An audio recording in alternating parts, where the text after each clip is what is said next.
It's like archaeology woke up recently and decided to spice up the news with its history-changing discoveries. From unearthing dinosaur fossils in peaceful Iowa to translating bad news from ancient Babylonian texts, history is revealing its secrets like never before. When Mount Vesuvius erupted in 79 CE, it froze the town in time. Some of the most famous discoveries were heartbreaking, like a mother wearing a golden bracelet, holding her child, or two sisters hugging in fear. At least that's what scientists thought. In 2024, advanced DNA tests shattered these long-held beliefs. The mother from the House of the Golden Bracelet was actually a man wearing a fancy 30-carat bracelet, and the child wasn't even related to him. As for the two sisters, DNA revealed one was actually a man, while the other remains a mystery. Some speculate they were lovers, but the truth is still buried in time. Speaking of rewriting history, another shocking revelation comes from ancient Babylon. Recently, archaeologists translated 4,000-year-old texts that turned out to be heralds of terrible news. These specific texts that were translated are believed to be from Sippar, a city near the Euphrates River in modern Iraq. They talked about lunar eclipses, which is when the Earth's shadow blocks the moon, and for ancient Babylonians, these were warnings. Eclipses could mean everything from floods and famines to chaos in the kingdom. But here's the interesting twist. Babylonians also came up with clever ways to cancel these bad omens, like calling in priests to perform rituals, or consulting oracles for advice. These ancient astrologers took their job seriously, since it wasn't just about stargazing. It was about keeping the kingdom safe. Augustus was the first Roman emperor, so we can say he was a big deal. Archaeologists have already found ruins of the villas where he partied, but now they think they've found his final resting place. In a place near Naples, they've found an old structure buried under a villa. They found the equivalent of a modern heating system, something that was probably used to draw warm baths. They also found shelves filled with ancient jars, suggesting the site later became a temple. They're still not sure this was Augustus's last home, but if confirmed, this would be a big deal for world history. While ancient Rome is surprising us, the famous Nazca lines in Peru are also revealing hidden details. These massive geoglyphs, created thousands of years ago, have only been partially studied until now. Scientists trained artificial intelligence to help them scan 243 miles of terrain. With AI's help, they identified over 300 new motifs, including llamas, stick figure people, and strange heads. The algorithm, originally developed to decode charred scrolls from Mount Vesuvius, has doubled the number of known glyphs. The past is getting a serious digital upgrade. Meanwhile, in Bulgaria, archaeologists made a surprising discovery in a place few would expect: a sewer. In 2024, researchers unearthed a nearly intact 6.8-foot-tall marble statue of Hermes, the Greek god of travelers and trade, hidden beneath layers of soil. Experts believe it was placed there for safekeeping after an earthquake in 383 CE damaged the city's infrastructure. At that time, paganism was declining and Christianity was rising as the Roman Empire's official religion. Many pagan idols were being destroyed, but it seems some locals secretly preserved their deities by hiding them underground. Searching the bottom of the River Thames is probably worse than looking under your bed. The riverbed collects all kinds of discarded treasures, including a legendary typeface. In the early 1900s, two men created the Dove's typeface for printing books, but after a bitter falling out, one of them threw every single metal letter into the river. A century later, in 2014, a designer trying to revive the typeface began searching for the lost letters. In just 20 minutes, he started finding them. With the help of divers, more were uncovered, and today, some of the lost letters are on display in a museum. Not much goes on in Iowa, which is why finding a huge 13,000-year-old mastodon skeleton made headlines. In 2022, a researcher received a photo of a massive femur believed to belong to a prehistoric animal. It took 2 years to secure funding for excavation, but in 2024, archaeologists finally dug in.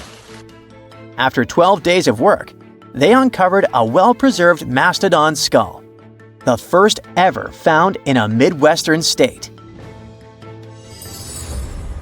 This discovery would make Indiana Jones jealous, especially since it happened in Petra, the ancient Jordanian city featured in one of the movies. Archaeologists uncovered a 2,000-year-old chamber beneath Petra's treasury, containing at least 12 skeletons along with iron and bronze artifacts. The chamber, built by the Nabateans, sheds new light on their afterlife practices, which remain largely mysterious. One of the most intriguing finds was a ceramic chalice clutched by one of the skeletons. Back in Peru, archaeologists made a groundbreaking discovery that turned Peruvian history upside down: a female ruler. At the 1,600-year-old site of Pañamarca, scientists uncovered a throne room decorated with colorful murals. These murals depict women spinning and weaving, men carrying a crown, and even a crowned woman speaking to a birdman. The discovery suggests that Moche women weren't just spiritual leaders, but rather had real political power too. Tiny houses are mainly a modern thing, but archaeologists think they found one in ancient Pompeii. Unlike traditional Roman homes, which had grand atriums for entertaining guests, this house had none. But what it lacked in size, it made up for in artistry. Inside, scientists found a painted altar decorated with birds of prey, sparrows, snakes, and plants. The altar held ceremonial items like a lamp and an incense burner, still holding traces of fragrant herbs. In 2021, researchers scanning the Baltic Sea found a massive stone wall hidden beneath the waves. The Blinker Wall, stretching over 1.5 miles, could be Europe's oldest man-made structure. Sitting 68 feet below the surface, it's built from around 1,400 small stones placed between 300 giant boulders, some weighing up to 142 tons. Dating back over 10,000 years, the Blinker Wall predates Stonehenge and France's Karnak stones, meaning it was likely built when the area was dry land. Scientists believe it may have been a reindeer hunting tool, guiding animals into a lake where hunters could strike.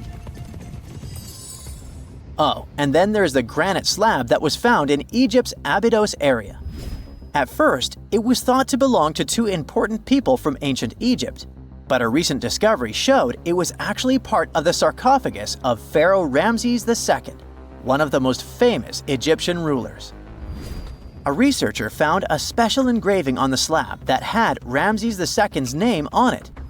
Ramses ruled Egypt a long time ago, and after he died, his tomb was looted, so his body and belongings were moved around a few times. This new discovery shows that after Ramses' tomb was robbed, some of his things were used again. The finding also teaches us that ancient Egyptian tombs were often looted, and the things in them were reused. Recently, something unexpected happened during a dig in Norton Disney, back in England. While searching for ancient coins and brooches, a volunteer from the Norton Disney History and Archaeology group stumbled upon a mysterious Roman dodecahedron. This small hollow object, made of copper alloy with 12 pentagonal sides, was buried for 1,700 years, but was surprisingly well preserved. Though over 30 of these strange objects have been found in the UK, no one knows for sure what they were used for. Some think they might have been measuring tools or calendars, while others believe they were used for rituals. The Norton Disney Group thinks these dodecahedra were likely symbols for religious ceremonies, as many show no signs of wear from daily use.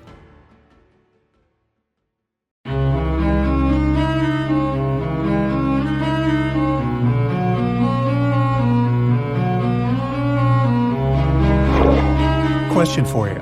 Do you think Atlantis could be real? It remains as one of history's greatest mysteries. The legend began with Plato, all the way back in ancient Greece, the tale of a civilization that formed and prospered before our own. Atlantis was supposedly a highly technological society, much like the Mayans. But, as the legend says, due to the people's greed, they were punished by a flood that destroyed and submerged their cities. Different theories try to guess Atlantis' location. Some say it was in the Mediterranean Sea. Some say it's beneath the Bermuda Triangle.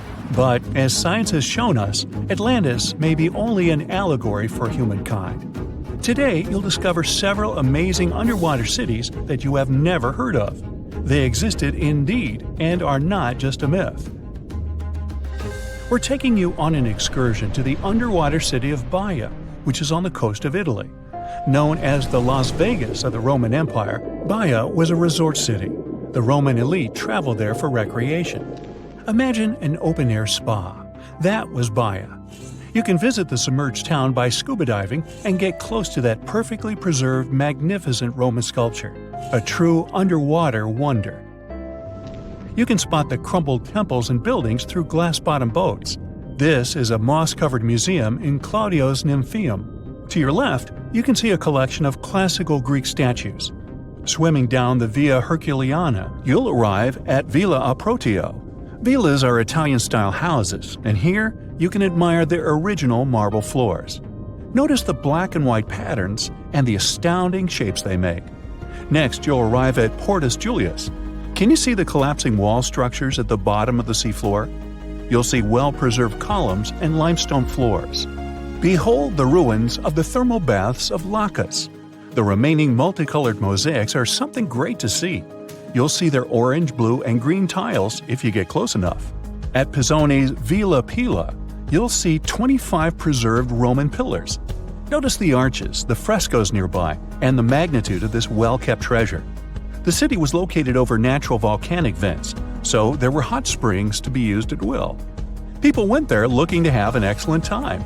And when I say people, I mean some of the great Roman emperors we learn about in school: Nero, Cicero, Caesar.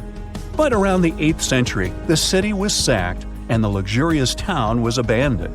Slowly, the water level rose and the city started to drown. You are on a summer vacation off the coast of Greece, 4 hours outside of Athens, in the Peloponnese Peninsula on Pavlo Petri. You dust off your snorkel and head for a free dive on a bright sunny day. Sometime into the dive, you start noticing patterns on the seabed.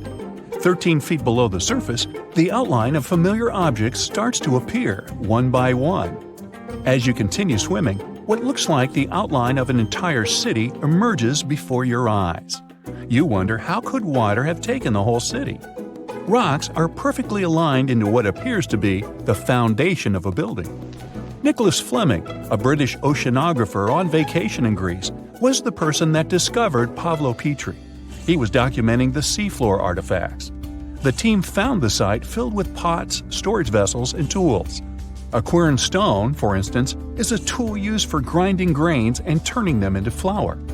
Multiple amphoras, which were found then, indicate that this settlement dated back to the Bronze Age, 5,500 years ago, when people started living in towns. The settlement is believed to have lasted for over 2,400 years. Pavlo Petri is considered today the oldest submerged town yet found, and it's impressive that it wasn't a simple village. It was a vibrant port city with stone-built buildings, a marketplace, streets, and even squares. Let's continue our exploration and find secrets in other underwater cities. You are diving off the coast of the Ryukyu Islands. Pacific waters are far from smooth. There's a strong current pulling you into the deep sea. Suddenly, you see a huge structure thanks to the sunlight shining down on the seabed. At first, it looks like Machu Picchu's ruins across the globe in Peru. As you approach it, you slowly figure out its form. A pyramid-shaped structure, arches, staircases. It's something that could have easily been a palace or castle. Could this also be a sign of human activity? What you just saw is known today as the Yonaguni Monument. It also goes by the name of Japan's Atlantis. The entire monument is about the size of 5 football fields and the height of a 5-story building. Its most surprising feature is its expansive terraces that host large crowd gatherings. Explorers and scientists believe that Yonaguni dates back to 10,000 years ago. But whether it is a man-made structure or a natural formation is still under debate. For Japan's top marine geologist, Professor Masaki Kimura, Yonaguni is the heritage of a lost civilization. Kimura has dived into exploring the ruins over 100 times over the past 10 years. According to him, there are clear signs of human activity down there. The Triangle Pool, located on the monument's surface, is a triangle-shaped concave that is a historical symbol of water fountains in the region. There is also a giant turtle carved on the eastern side of the structure. And according to Kimura, turtles have an important cultural meaning. Several pieces of stone tools have been recovered from the site. Their estimated age dates back to 10,000 years ago. However, not all scientists are convinced of the same. For many, Yonaguni is the result of thousands of years of erosion. The fact that the monument is composed of one massive rock leads them to believe that it is not human-made. The defined edges and flat surfaces resemble a natural formation occurrence in Northern Ireland, known as Giant's Causeway.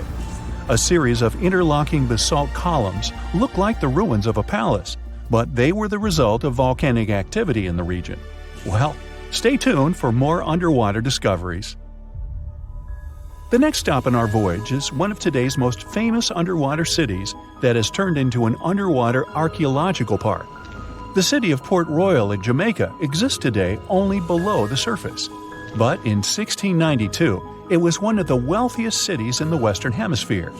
Port Royal was the center of the British Empire at the time, and an important trade city that attracted people from all over. It was also home to real-life pirates of the Caribbean. On the morning of June 7, 1692, the people of Port Royal met a different fate than they probably expected. The bars and restaurants beaming with life woke up shaking. People were taken out of bed with the power of a massive earthquake, estimated today at 7.5 on the Richter scale. One survivor says he saw the earth opening up and swallowing the town whole. What he said could be true, as the city was mainly built over sand. The ground sucked buildings, roads, and everyone above. Geysers erupted, and finally, waves as big as 10-story-high buildings hit the city. About 33 acres of the city disappeared underwater, and amazingly, most of its 17th century remains lie in good condition under 40 feet of water. In the ruins, archaeologists have found taverns, storage rooms, kitchens, and recreational buildings used for diverse purposes. You can see a grand lion statue, a submerged bridge, and many picturesque arches. Now, do you fancy a trip to India? Just outside its coast lies another sunken marvel. A site known as the Lost City of Cambay is located on the Gulf of a similar name. It remained hidden until 2001, when the National Institute of Ocean Technology did a routine water assessment. With sonar technology, which sends a wave of sound to the bottom of the sea, they found something far beneath the surface. Images showed well-defined geometric shapes spread along a 5-mile stretch. The remains found dated to more than 9,500 years ago, meaning that this civilization was lost at around the end of the Ice Age. Debris recovered from the site included construction material, pottery, beads, sculptures, and even bones. Scientists argue whether these artifacts are indeed from the site, but if they truly are, then the lost city of Cambay would be the oldest civilization in the world. A Portuguese archaeologist just discovered a bunch of sunken ships filled with gold, including a Spanish galleon with 22 tons of gold and silver. This much gold today is worth about $2 billion, and this is the money from one ship alone. Archaeologist Alexandre Monteiro made this discovery almost by accident. He was studying some documents when he found some information about a ship that went missing in 1615, and he decided he wanted to find it. After many years, Alexandre found not just this specific ship, he actually discovered 8,620 shipwrecks in the waters of Portugal alone.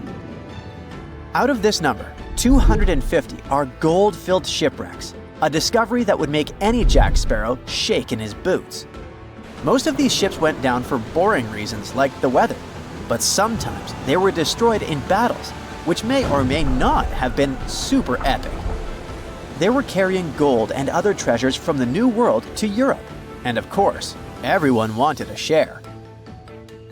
Alexandre had been studying historical shipwrecks for 30 years now, so he has discovered many ships that went down in somewhat glorious ways. In 1816, for example, a ship of one of the richest men in Portugal sank in Australia, with an insane amount of 66,000 silver coins. This was the first ship from Portugal to ever plunge in the waters of Australia. The bad news is that these ancient sunken vessels, filled with riches and epic stories, are not so easy to reach. They're deep down in the ocean and covered by sand. You could still try, but that would be stealing part of a country's history, and you wouldn't want to be that person, would you? Naturally, Portugal was not the only country that explored the seas back then. The coast of Europe is packed with sunken ships filled with gold. In fact, there are about 1 million historical shipwrecks underwater right now, and the treasures abandoned under the sea might be worth around $60 billion. It's an insane amount of money, but let me tell you that these gold-filled sunken ships aren't really worth the hassle. There are many stories of maritime treasure discoveries that turned into insane lawsuits and even long jail time. Our first story starts in 1746, when a violent storm crashed a ship called Prince de Conti near an island in Brittany. The ship was filled with tea, ceramics, and 100 gold ingots. Of course, the owners of the ship tried to save the loot, but if it's not easy now, imagine how it was back in the 18th century. It took more than 200 years for the vessel to be found. It finally happened in 1975, when a group of French men discovered it and decided to take pretty much every valuable thing they could find. Now, I said these things were not worth the trouble for a reason. In France, if you find anything that can be historical, you must declare it to the local authorities within 48 hours. Fail to comply, and you will be committing something known as a crime. To be fair, our French friends here did declare their findings, but only the corroded cannons from the ship. And the gold? Well, they sold it. Obviously, because each gold bar is worth between $125,000 to $231,000. It took French authorities almost 50 years to retrieve the stolen gold, and they didn't retrieve all of it. Part of it was bought by an elderly couple living in Florida, and the crime is so serious they were charged for connection with money laundering, organized crime, and the trafficking of cultural goods. The poachers also sold some gold ingots to the British Museum collection. Now, let's go back to the 1850s, when a steamer called SS Central America traveled from Panama to California and back again. This was during the California Gold Rush, a time when 300,000 people moved to California to dig for gold. Because the travel route was not easy breezy, people needed to carry their gold around on big ships. This is where our friend SS Central America comes in. In 1857, the ship had 578 people on board and about 10 tons of gold. Very few survived, and around $100 to $150 million in gold went down with the ship. All of this explains why in 1988, a group of investors from Columbus decided to finance a research project to find this ship. The research was led by a guy named Tommy Thompson. Tommy was really crazy about the idea of finding this sunken ship filled with gold. It took him years to find the exact location of the SS Central America, especially because the ship was 7,500 feet beneath the surface of the Atlantic Ocean, and retrieving it required a lot of fancy tech.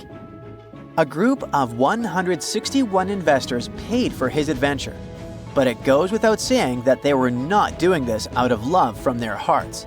They invested $12.5 million in this project because they were expecting to earn at least 10 times more. But since life is not all sunshine and rainbows, 39 insurance companies sued the research team as soon as they retrieved the gold.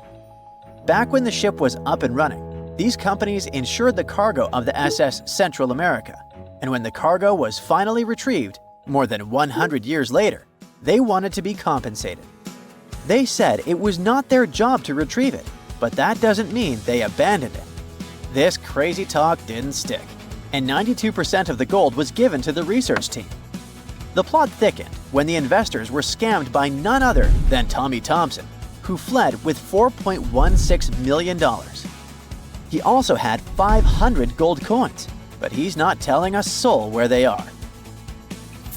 Nonsense like this is the reason why most countries have rules to protect cultural properties. And yes, sometimes shipwrecks can be a cultural property. Obviously, there are many maritime treasure discoveries that happen without breaking any laws. The SS City of Cairo, for example, was a steamship that submerged in 1929 with 2,000 boxes of silver coins weighing 122 tons.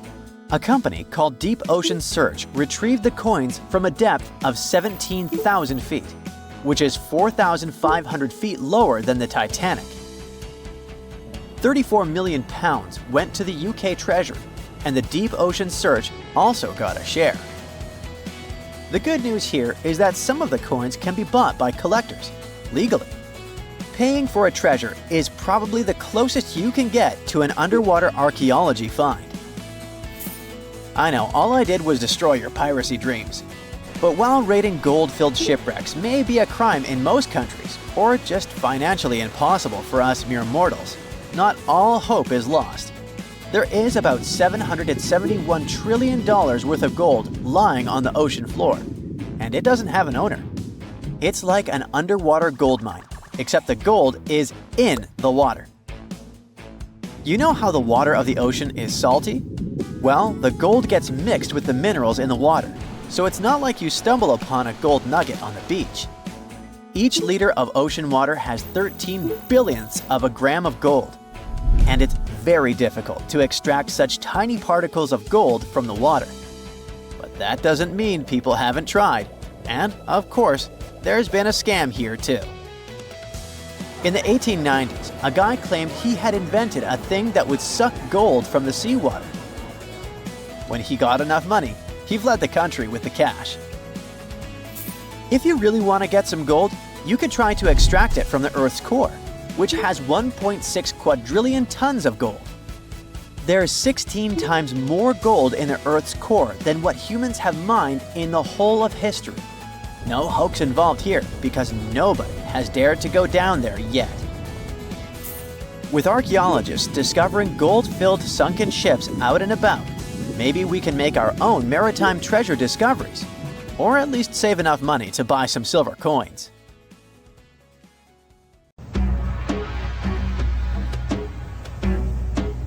This is not a dune set. This is a very real desert in Niger. Jado was probably built by the nomadic Sao people and is filled with ksars, which are fortified houses made of salt and clay, with giant walls and secret passages. Located deep in the desert, it was once a vital stop for trans-Saharan caravans, but is now a hotspot for smugglers and bandits. The site has been off-limits since 2002 due to its dangers. The origin of the ksars remain a mystery. No archaeological studies have been conducted, leaving many questions unanswered. Even today, shifting sands reveal and conceal parts of these ancient ruins, fueling local speculation about what might still be hidden beneath the desert. Speaking of connective tunnels, scientists were blown away by the discovery of lava tubes in Saudi Arabia. These underground passages form when molten lava cools down. Researchers believe that ancient nomadic groups may have utilized these tunnels to survive the super harsh desert climates. While excavating the tunnels, archaeologists uncovered artifacts, rock art, and skeletal remains. The art and animal bones show that the people who used the tunnels were probably sheep and goat herders. They're still piecing together whether these groups lived in the tunnels for extended periods or just used them as temporary shelters.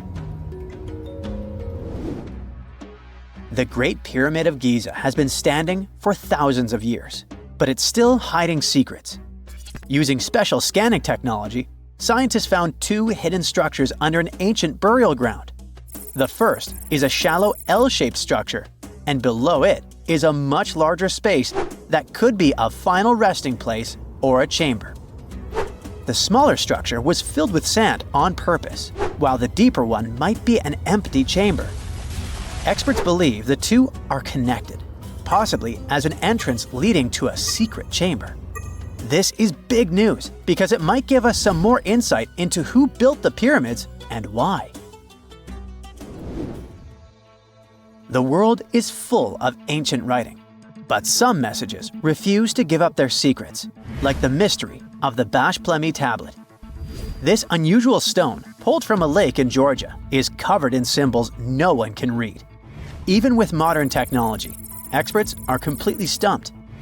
The tablet is about the size of a book, with 60 symbols carefully carved into its surface, but 39 of them don't match any known language.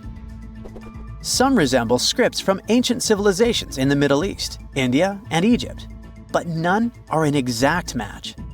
To make things even trickier, part of the tablet is broken off, meaning a piece of the puzzle is missing forever. To rule out a hoax, scientists studied the tablet closely.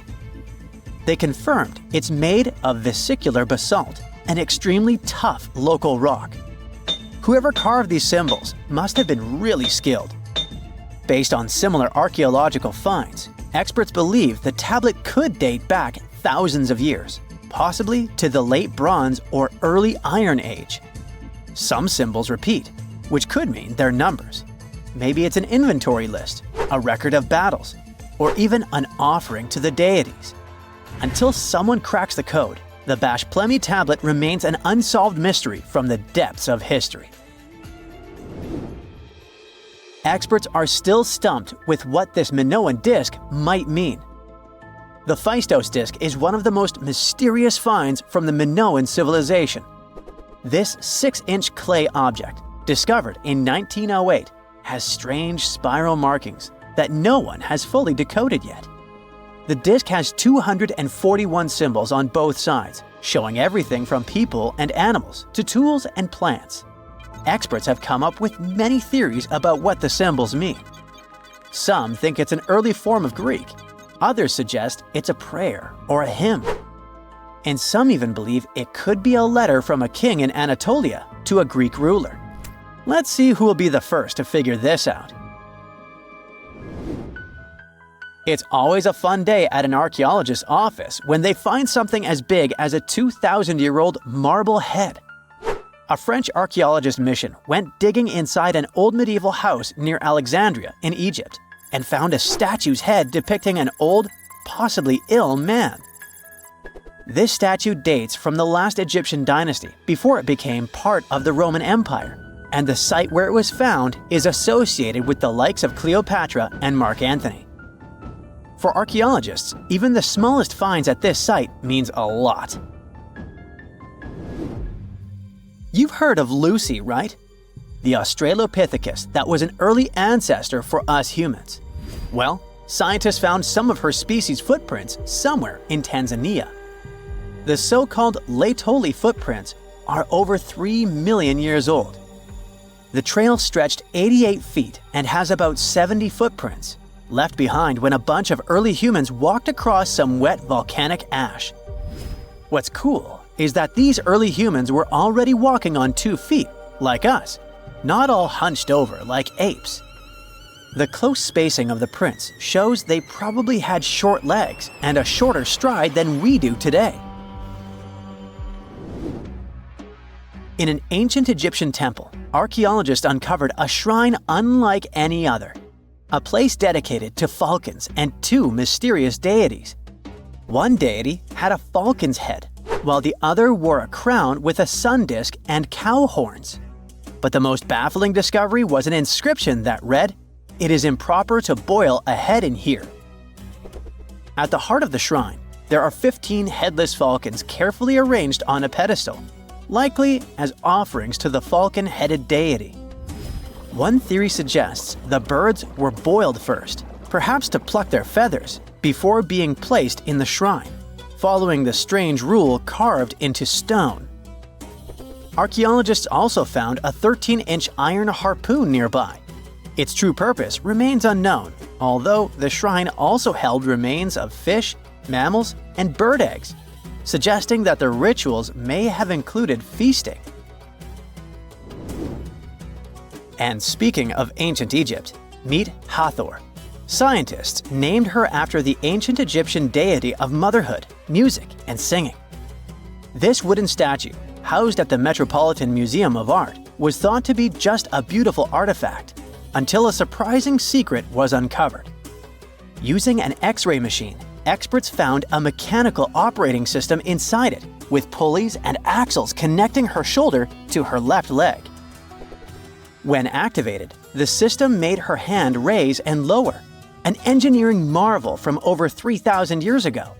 The statue was created during Egypt's Middle Kingdom, around 1800 BCE, and is often compared to 19th century automata due to its advanced design.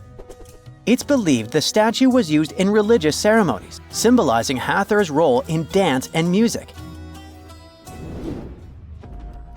An unexpected discovery happened in northern Kuwait, where a Kuwaiti-Polish team uncovered a mysterious 7,500-year-old statue. The statue features an elongated skull, no mouth, narrow eyes, and a flattened nose. This feature is thought to be an Ophidian figurine, named after the Greek word for snake, and it was likely made by the Ubaid culture, a civilization known for their pottery skills. While no one knows exactly what role this weird statue played, it might have been linked to rituals or symbolic practices. Some scientists think these figurines, found in homes or final resting places, were tied to important cultural beliefs. We couldn't mention unresolved mysteries of this world without speaking about these elongated skulls. In the deserts of Peru, researchers uncovered 5 ancient skeletons, 2 with unnaturally elongated skulls. While head shaping was common in many cultures, these skulls defy explanation. Local legends tell tales of the so-called gentiles, a mysterious race banished underground by the powerful deities. Some say this is what the skulls represent. Others think this is some type of genetic anomaly, which was confirmed after finding an infant skull, too large to be artificially shaped. There's a tiny island surrounded by the stunning clear Red Sea and a bustling underwater world. Zabargad, also known as St. John's Island, has no trees and consists mostly of peridotite, which is rich in peridot. And before you Google it, peridotite is a gemstone that has the nickname the Evening Emerald because of its sparkling green hue. Some historians believe Cleopatra herself loved peridots, and that lady could afford any jewels in the world. Geologists believe peridot forms as a result of the spreading of the seafloor. When the Earth's crust decides to part ways, rocks from deep down get pushed up to the surface. That's exactly how our treasure island formed. The African and the Asiatic continental plates bumped into each other, and rocks in the lower crust went above sea level. Peridot also comes from meteorites that have crashed into Earth, but that's really rare.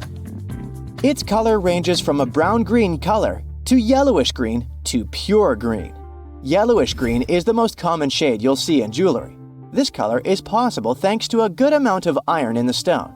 The deposits of this beauty are spread all across the world, from Vietnam to Arizona and Hawaii, Tanzania, South Africa, Sri Lanka, and Norway. And then, of course, there's Zabargad.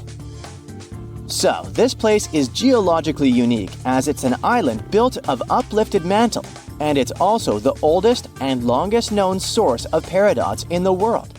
The first people came here for the gemstones many centuries ago. Famous Roman philosopher Pliny the Elder mentioned in his writings that pirates had discovered Zabargad's treasures in the year 500 before the current era. The beautiful green rocks made their way to Queen Bernice of the Roman Empire.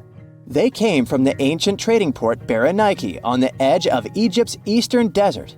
When the city fell in the 6th century, all work stopped, and the island with all its treasures stood alone for hundreds of years. In the 19th century, British explorers found the beautiful green island in the Red Sea and figured out it was the one described by Pliny the Elder a long time ago.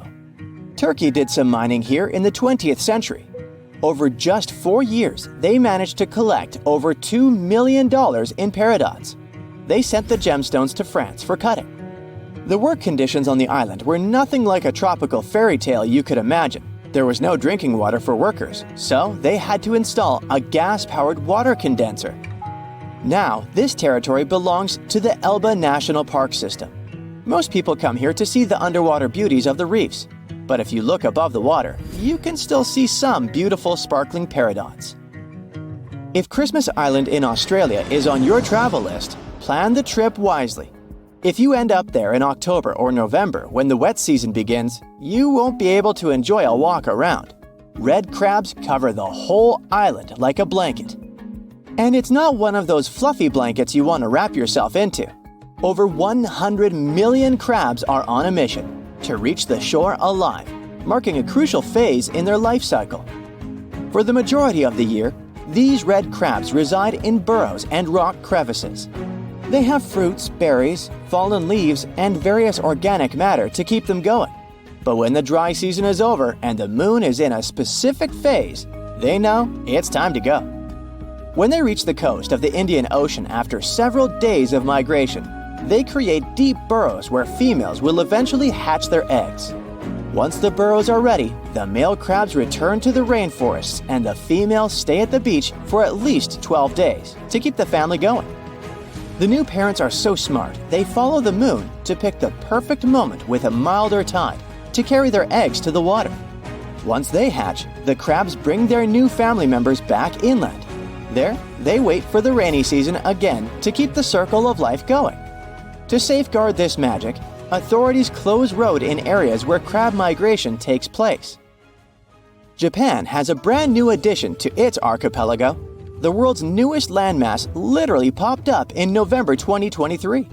This unnamed island is just over 300 feet in diameter. It's made of pumice and tuff left by an undersea volcano that kicked off its eruptions in October. The volcanic hustle has quieted down since then, and the waves are eroding chunks of the newly found land.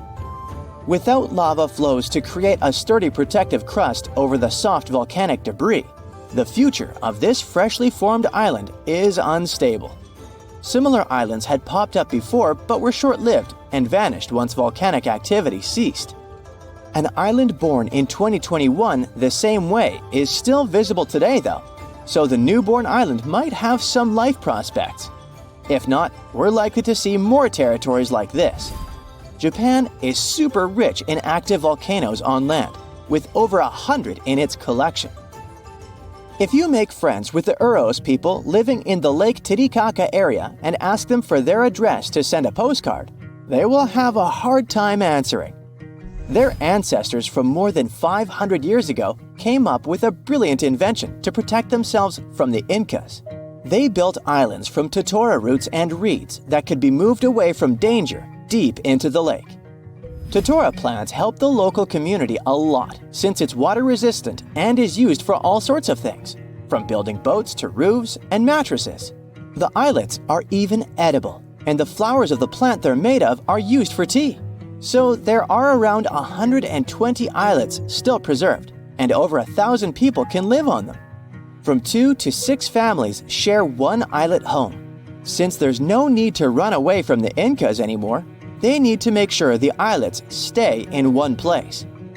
Every 15 to 20 days, the reeds forming the islets decay and need to be replaced. To prevent constant drifting, locals use eucalyptus rods as anchors, firmly securing the islets. Despite their small size, these islets have 2 spoken languages. The residents craft their fabric and create stunning outfits.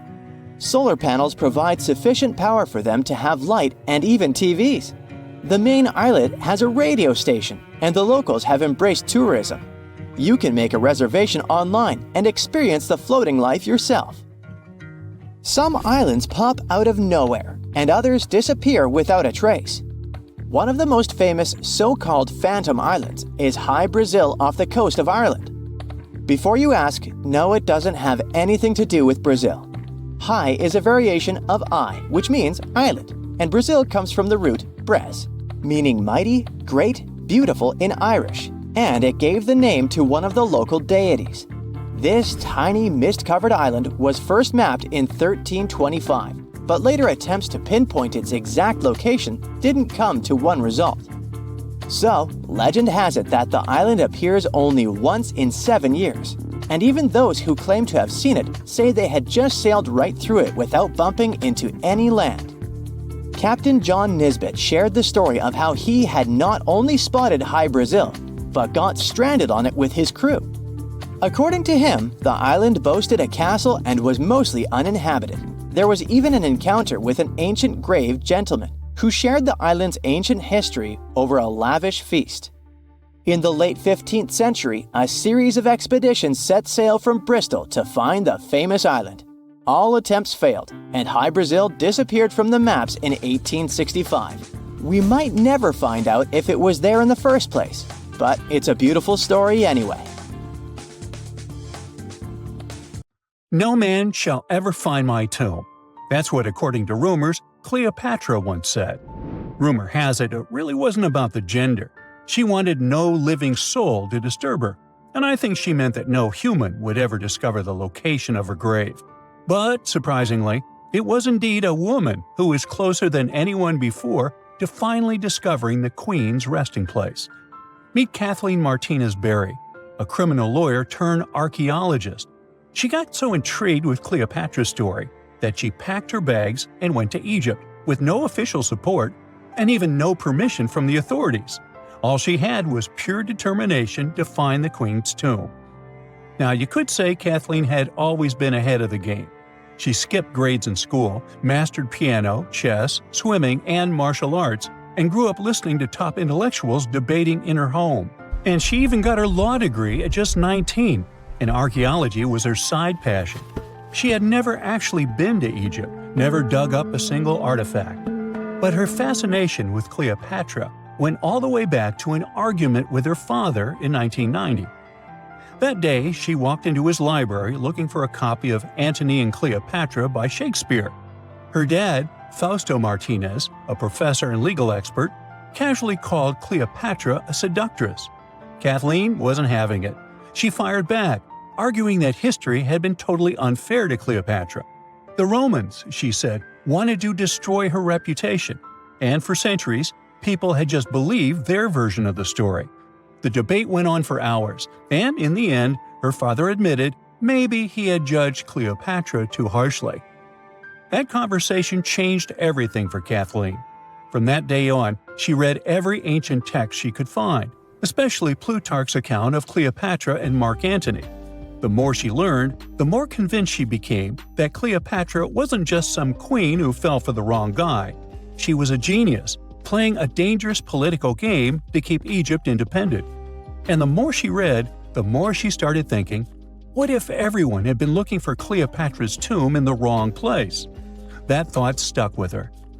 When she was caring for her second child, she earned a master's in archaeology. Multitasking. That reignited an obsession that would take over her life, uncovering the truth about Cleopatra. Even though most experts believe that Cleopatra's tomb, along with the final resting place of 13 other Ptolemaic rulers, lies somewhere beneath modern-day Alexandria, Dr. Martinez has a different idea. She believes Cleopatra was buried at Taposiris Magna, an ancient temple dedicated to Osiris, the Egyptian deity of the afterlife. But she still needed an ancient foundation plate. These plates, about the size of a smartphone, were placed beneath important temple structures and often contained inscriptions explaining when and why the temple was built. If she could find a plate that confirmed the temple was dedicated to Isis, Cleopatra's patron deity, she'd have solid proof that this was the right place to look. Nothing could deter Martinez. She excavated the entire temple site, digging deeper than anyone before her. Her team found coins with Cleopatra's name and face stamped on them. It meant Cleopatra had a direct connection to this site. Then, they uncovered something even more interesting: a tunnel used to bring water to people, leading straight from the temple into the Mediterranean Sea. So, if parts of the temple had already sunken into the water, could Cleopatra's tomb be down there too? Martinez needed proof to convince Egyptian authorities to let her search underwater. And, against all odds, she found the missing foundation plate. On it, the pharaoh offered a large area of Nubia to deity Isis. That was it, the confirmation she needed. The temple was indeed dedicated to Isis, proving her theory wasn't just speculation. If one temple was on land, Martinez suspected the second temple, possibly Cleopatra's tomb, had collapsed into the sea. She needed help from experts in underwater archaeology, so she reached out to Robert Ballard, the guy who discovered the Titanic. With support from the Egyptian authorities, she and her team began exploring the waters off the coast of Alexandria. And what they found was mind-blowing. Underwater, they discovered massive stone structures, some standing 6 to 10 feet tall, right where the coastline would have been thousands of years ago. They also found basalt blocks, the same material used in the statues from the first temple. That meant one thing: those weren't just random rocks. They were the remains of a lost city, buried beneath the sea for centuries. Now, we can only wait and see whether Martinez and her team will be able to unravel one of the greatest mysteries of the past left by the outstanding woman that was Cleopatra. Here's some backstory. After her father, Ptolemy VII, passed away, Egypt's throne went to both Ptolemy VIII and Cleopatra, or so it seemed. Cleopatra, just 18 at the time, allegedly married her 10-year-old brother. Yeah, ancient royalty had some different customs, though there's no solid proof of that. But sibling love didn't last long. Young Ptolemy decided he wanted all the power for himself and tried to push Cleopatra out. Forced to flee the country, she didn't just sit around feeling sorry for herself. She raised an army, ready to march back and take what was hers. That's how, at 21, she was already in the Sinai Desert, leading an army and planning her return to the throne. Now, by that time, Cleopatra had already been locked in a powerful political, and not only political, alliance with Julius Caesar. In June 47 BC, she gave birth to a son, Ptolemy Caesar, better known as Caesarion, who, many believe, was Caesar's child. But that didn't stop her from playing by Egyptian royal rules. And her husband number 2, her other brother, Ptolemy XIV. Yep, despite her ongoing affair with Caesar, Cleopatra married yet another sibling, because, in her world, keeping the throne in the family was the name of the game. Now, marriage aside, Cleopatra's bond with Caesar stayed strong. She even traveled to Rome with Ptolemy XIV for a state visit. But instead of playing the role of a dutiful queen, she stayed in Caesar's private villa by the Tiber River. But after Julius Caesar lost his life in 44 BCE on the Ides of March, Cleopatra's political standing became shaky. To make matters worse, her brother-husband Ptolemy XIV passed away soon after, and some suspect Cleopatra had a hand in it, leaving her as the sole ruler of Egypt. Meanwhile, back in Rome, Mark Antony was rising to power as Caesar's presumed successor. Wanting to size up the Queen of Egypt, he summoned Cleopatra, and she did not disappoint. Sailing into town on a lavish barge dressed as a deity, Cleopatra made quite an entrance. Antony was instantly mesmerized, so much so that he left his third wife back in Rome and followed Cleopatra to Alexandria, where their relationship turned into a full-blown royal affair. The two had 3 children together. Together, they waged war against Caesar's adopted son, Octavian, in a battle for control of the Roman Empire. The last time the queen was seen, she was in her mausoleum, dressed in full royal splendor, diadem on her head, lying on what Plutarch called a golden couch. When Antony and Cleopatra lost at Actium, Octavian's forces marched into Alexandria. Cleopatra apparently knew the end was near, so she locked herself inside her mausoleum, surrounded by gold, silver, pearls, and priceless art. Those were the treasures she threatened to burn rather than let the Romans take them.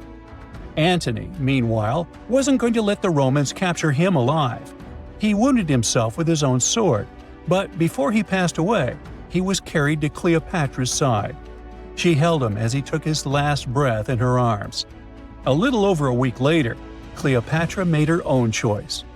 Rather than face humiliation as Octavia's prisoner, she ended her life. Legend says it was the bite of a deadly asp, though history isn't quite clear on that.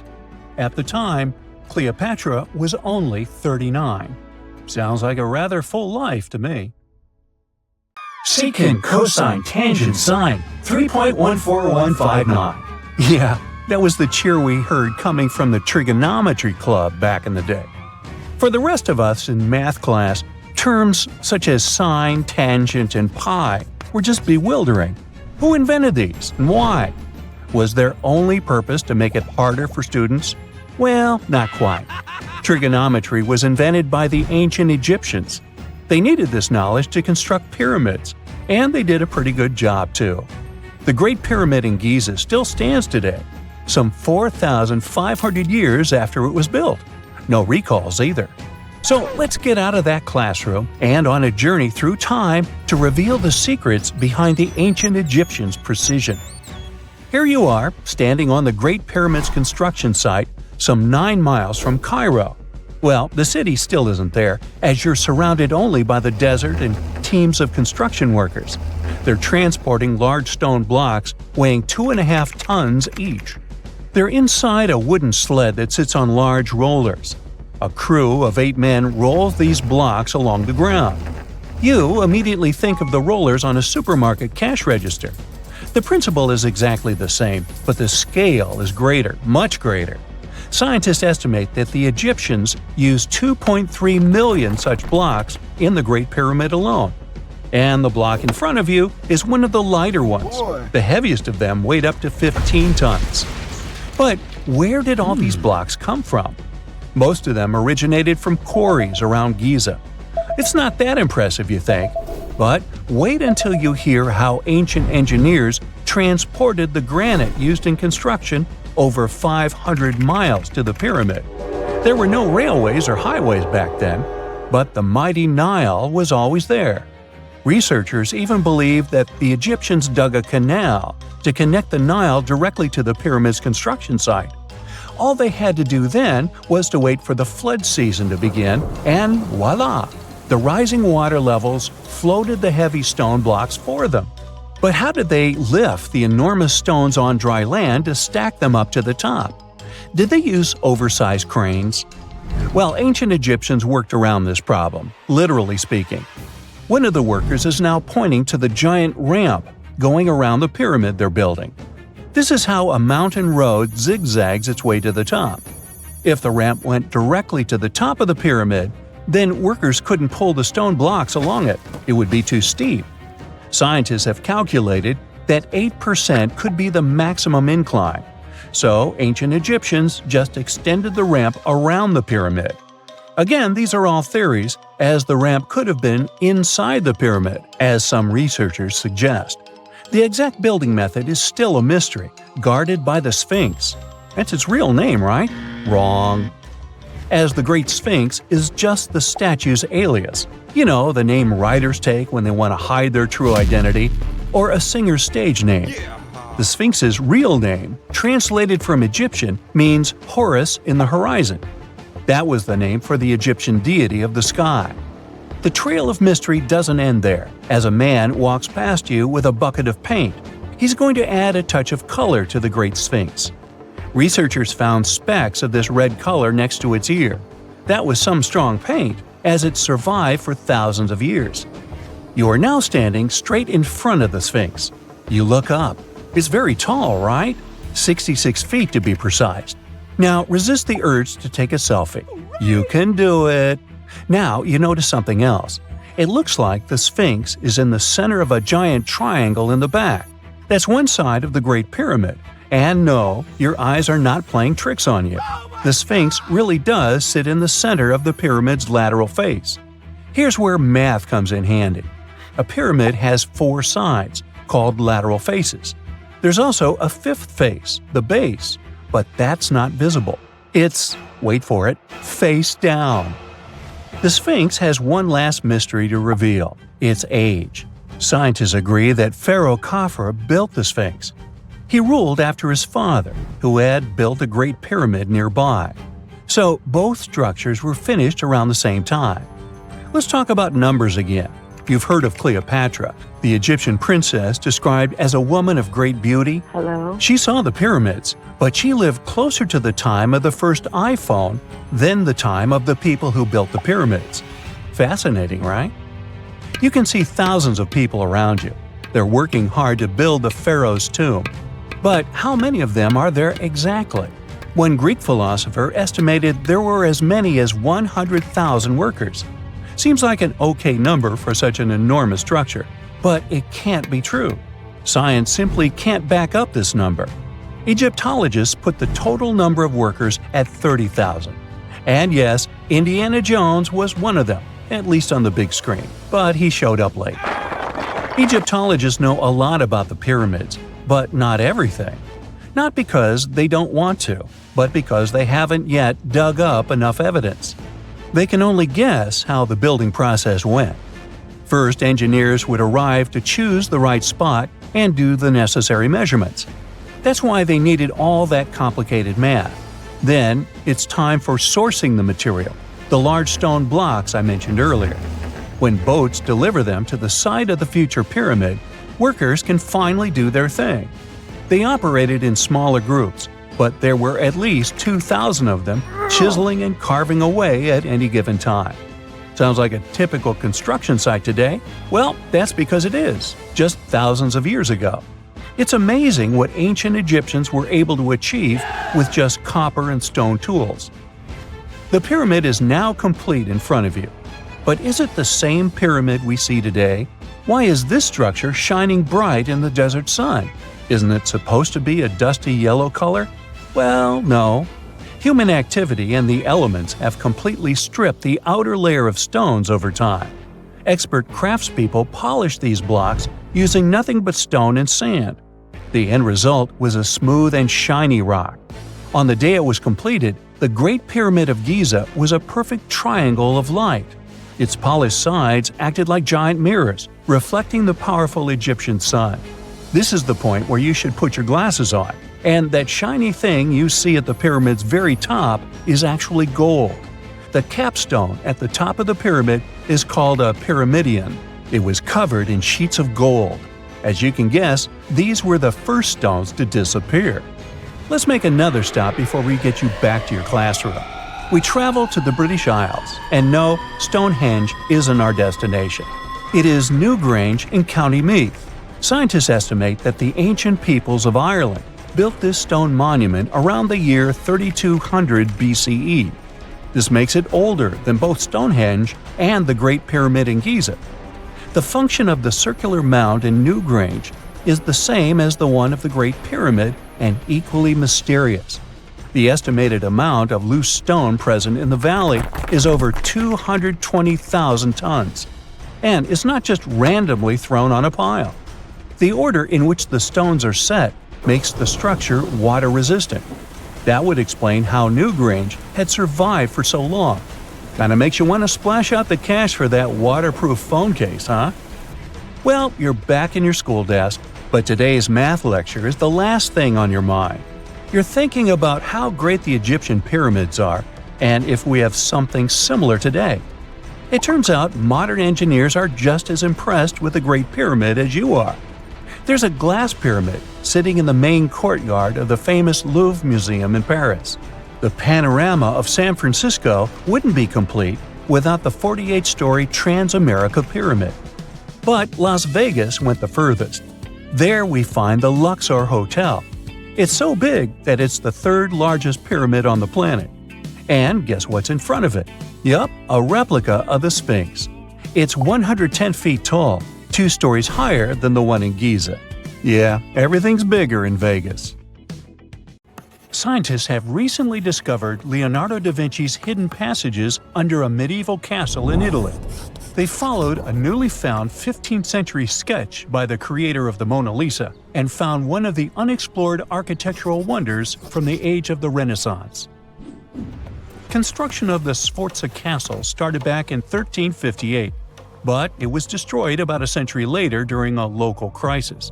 Then, in 1450, Francesco Sforza, the Duke of Milan, decided to rebuild it on the old ruins. After he passed away, his son Ludovico took over and kept improving the castle.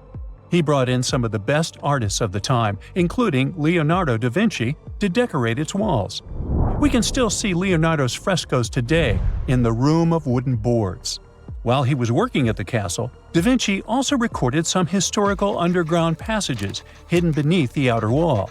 The drawing, dated between 1487 and 1490, was found at the Institut de France in Paris.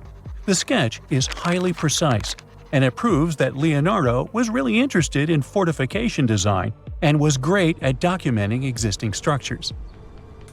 Historical records show that Ludovico ordered the building of an underground passageway that led straight to a basilica, where his wife was buried.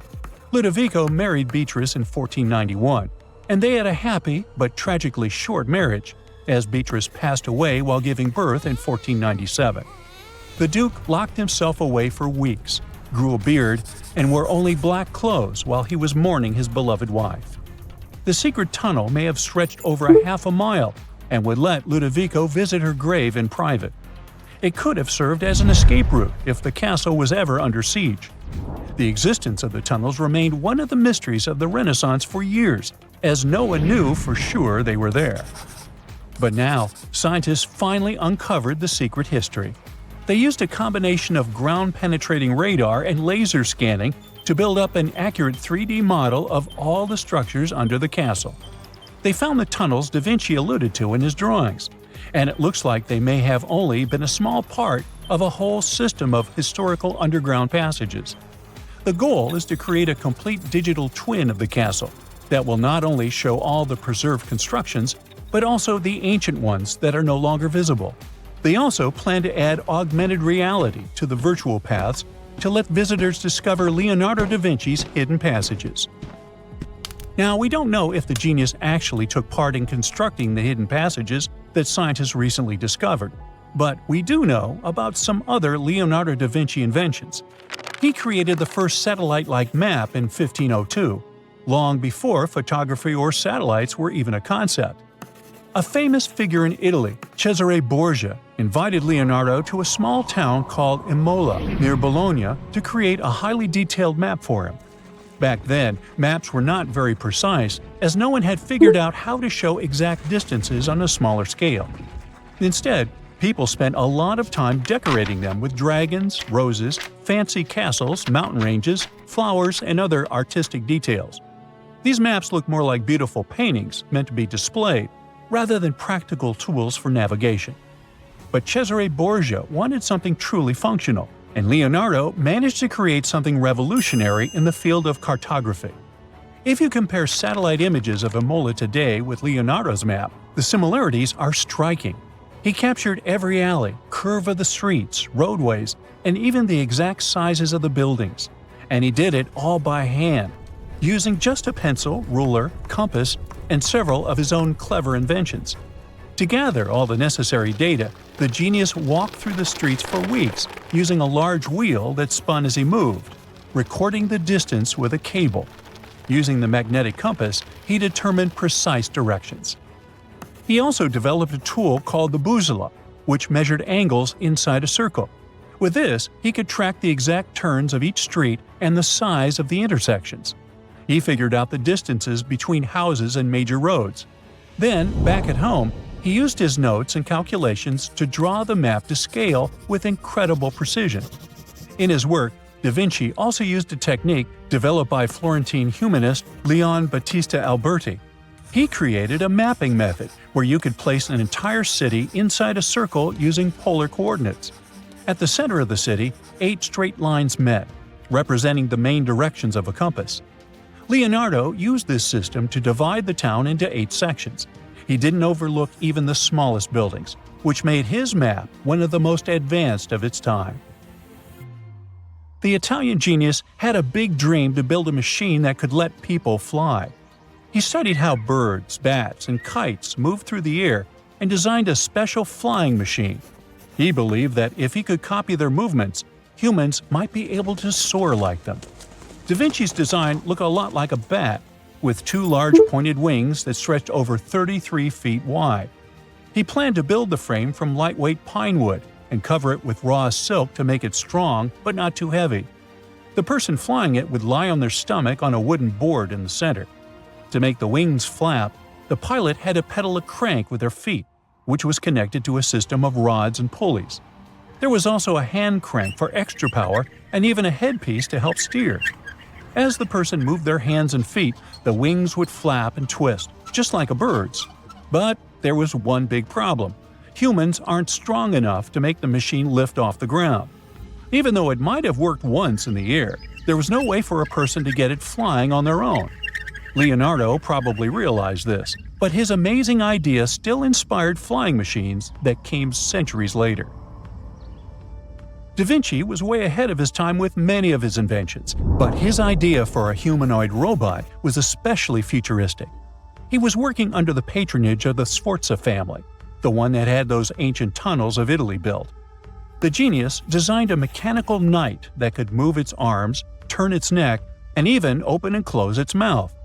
Da Vinci had good knowledge of anatomy and the mechanics of body movements that helped him. His unusual creation used an external system of cables. A hand crank set it in motion, and there was also an internal gear-driven mechanism.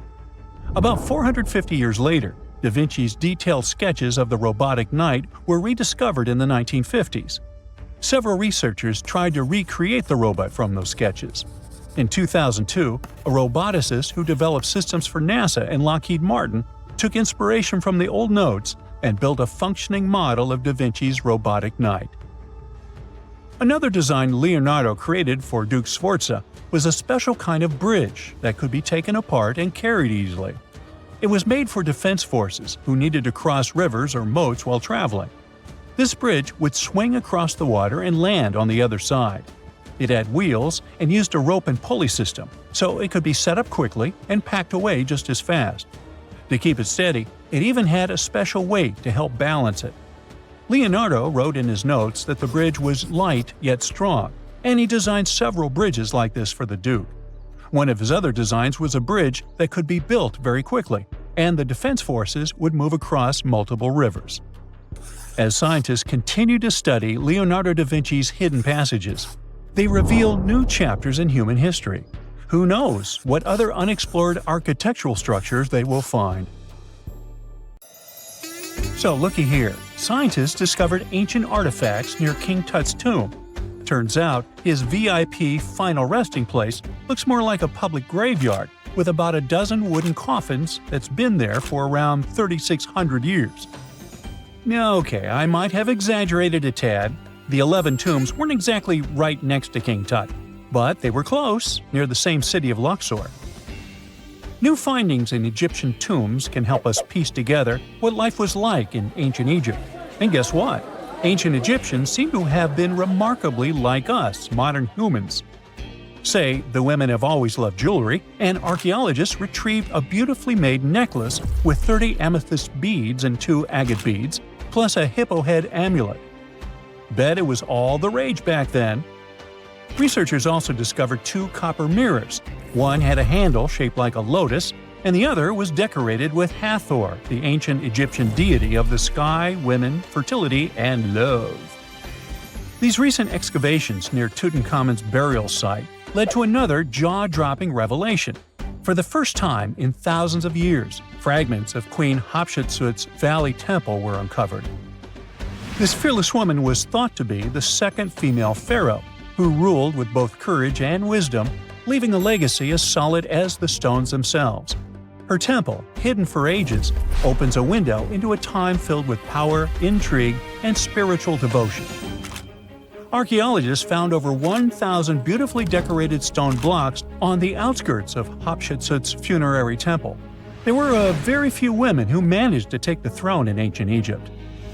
Another tomb was found nearby, and it belonged to the overseer of Queen Teti Sheri's palace, whose name was Jehuti Mez. Queen Hatshepsut seems to have even more tombs, aces up her sleeve. These tombs were carved into the rock instead of being built as pyramids, showing a unique ancient perspective on how to protect the soul in the afterlife. experts managed to retrieve some cool ancient pieces from the site. Toys made of clay, mummy masks, winged scarabs, and some amulets. Sadly, there surely used to be way more artifacts, but over the last centuries, there have been people other than archaeologists to stumble upon this site. It's likely that looters got to these tombs before them and may have taken some valuable items. But they did leave behind some cool stuff for the researchers, like pottery used for offerings of bread and meat, along with archers' bows that connect the tomb's owners to the Egyptian military.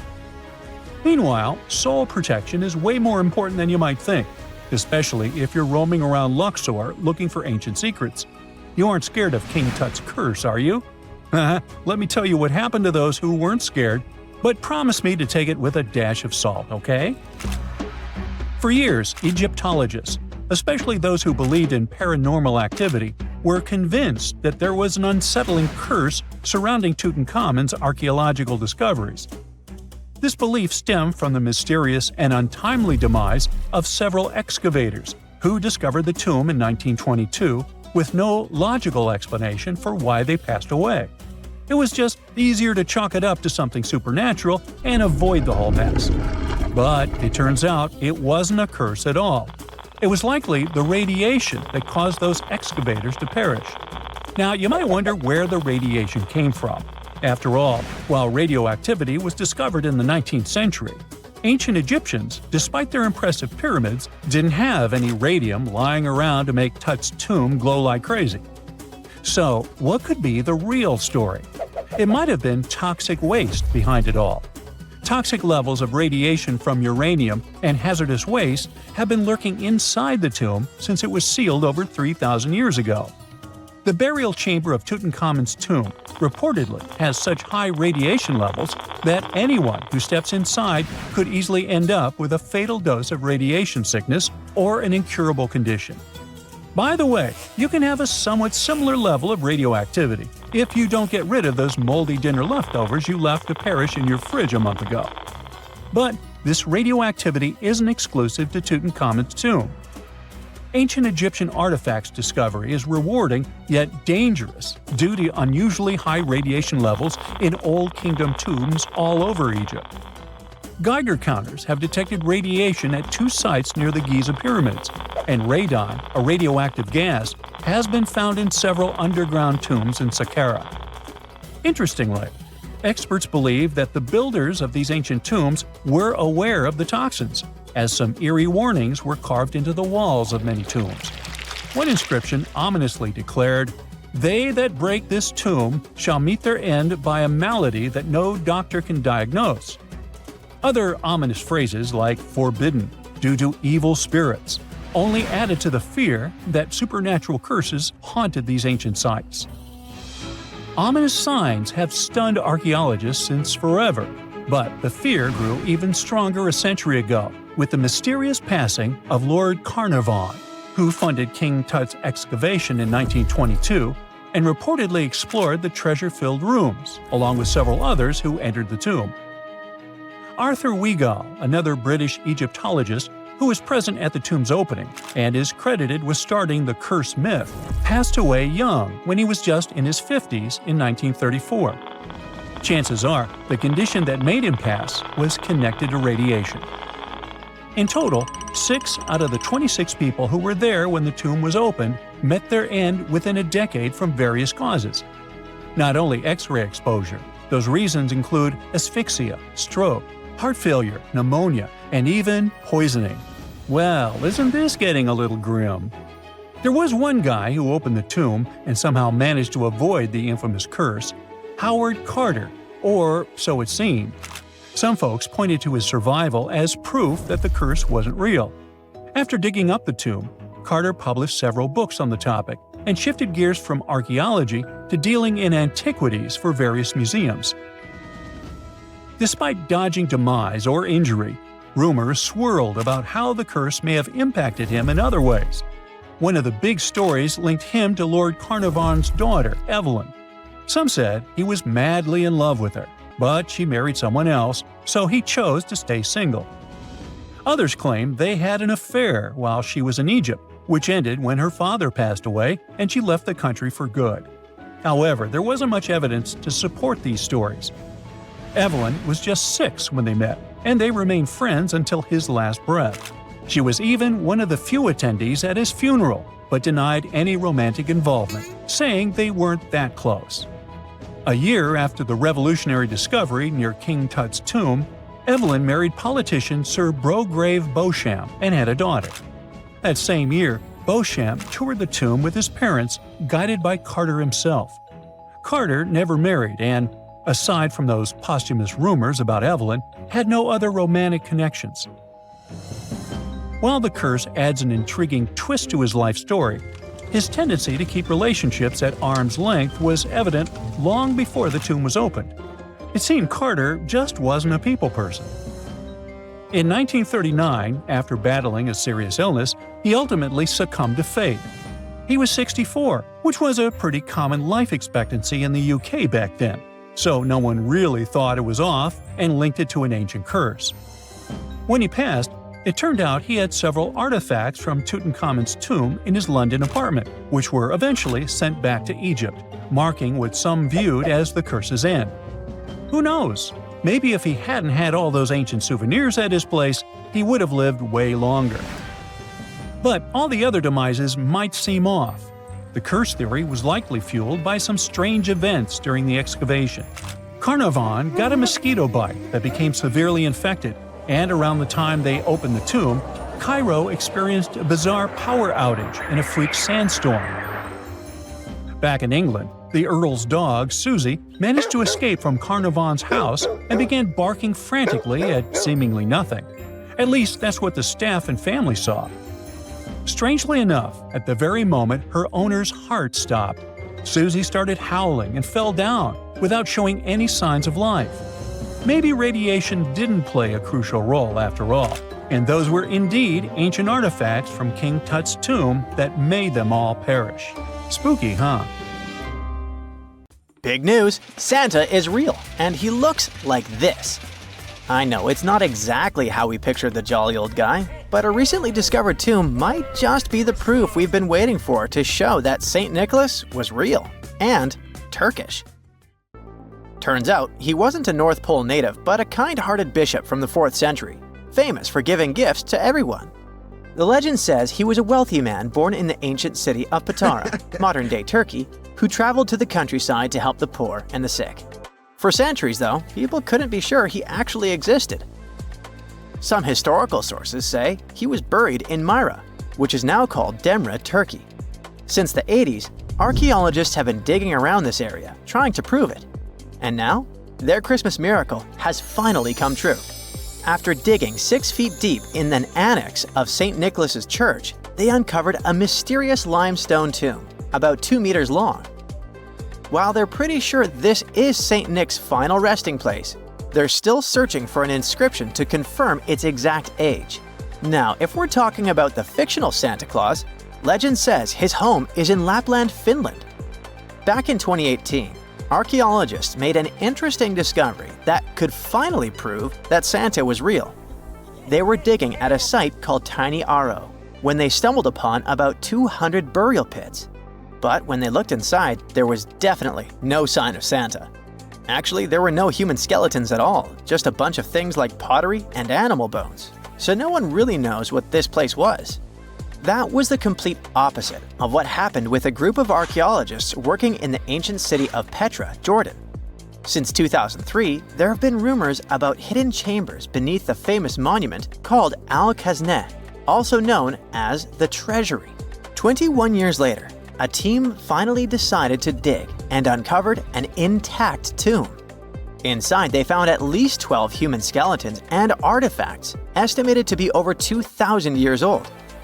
Hundreds of thousands of tourists travel to Al-Khazneh every year, and most of them probably go there to see the site of the Holy Grail in the movie Indiana Jones and the Last Crusade. So, do you want to know the funny part? One of the skeletons in the tomb was clutching a ceramic chalice that looked a lot like the Holy Grail. You probably remember the devastating fire that caused massive damage to Notre Dame in Paris back in 2019. Because of that, the building, originally built between the 12th and 13th centuries, had to be restructured. But archaeologists saw it as a golden opportunity to dig into the site and uncover its hidden secrets. The team was only allowed to dig about 16 inches beneath the floor, but that was enough. As soon as they removed the floor tiles and cleared away a thin layer of dirt, they spotted the top of a lead coffin. Then, they found some limestone sculptures, including life-sized heads and torsos. Altogether, they uncovered over 1,000 fragments of different works of art. Ancient statues have been found in the most random places, including a sewer. In July 2024, Bulgarian archaeologists were checking a Roman sewer in the ancient city of Heraclea Sintica when they found a nearly 7-foot-tall marble statue of Hermes, the Greek messenger deity. This town was completely devastated and abandoned after 2 earthquakes, one in the year 388 and the other in the year 425. But somehow, it didn't destroy this statue. In fact, its head was found in surprisingly good condition.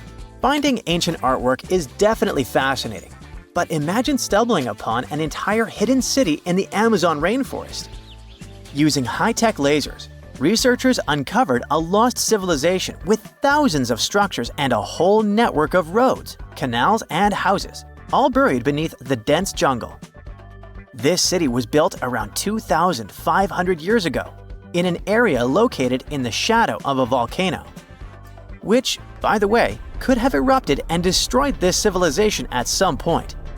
It's hard to say exactly how many people lived there, but experts estimate they stayed up there for about 1,000 years. This discovery proves ancient people also had huge organized cities in the middle of the Amazon.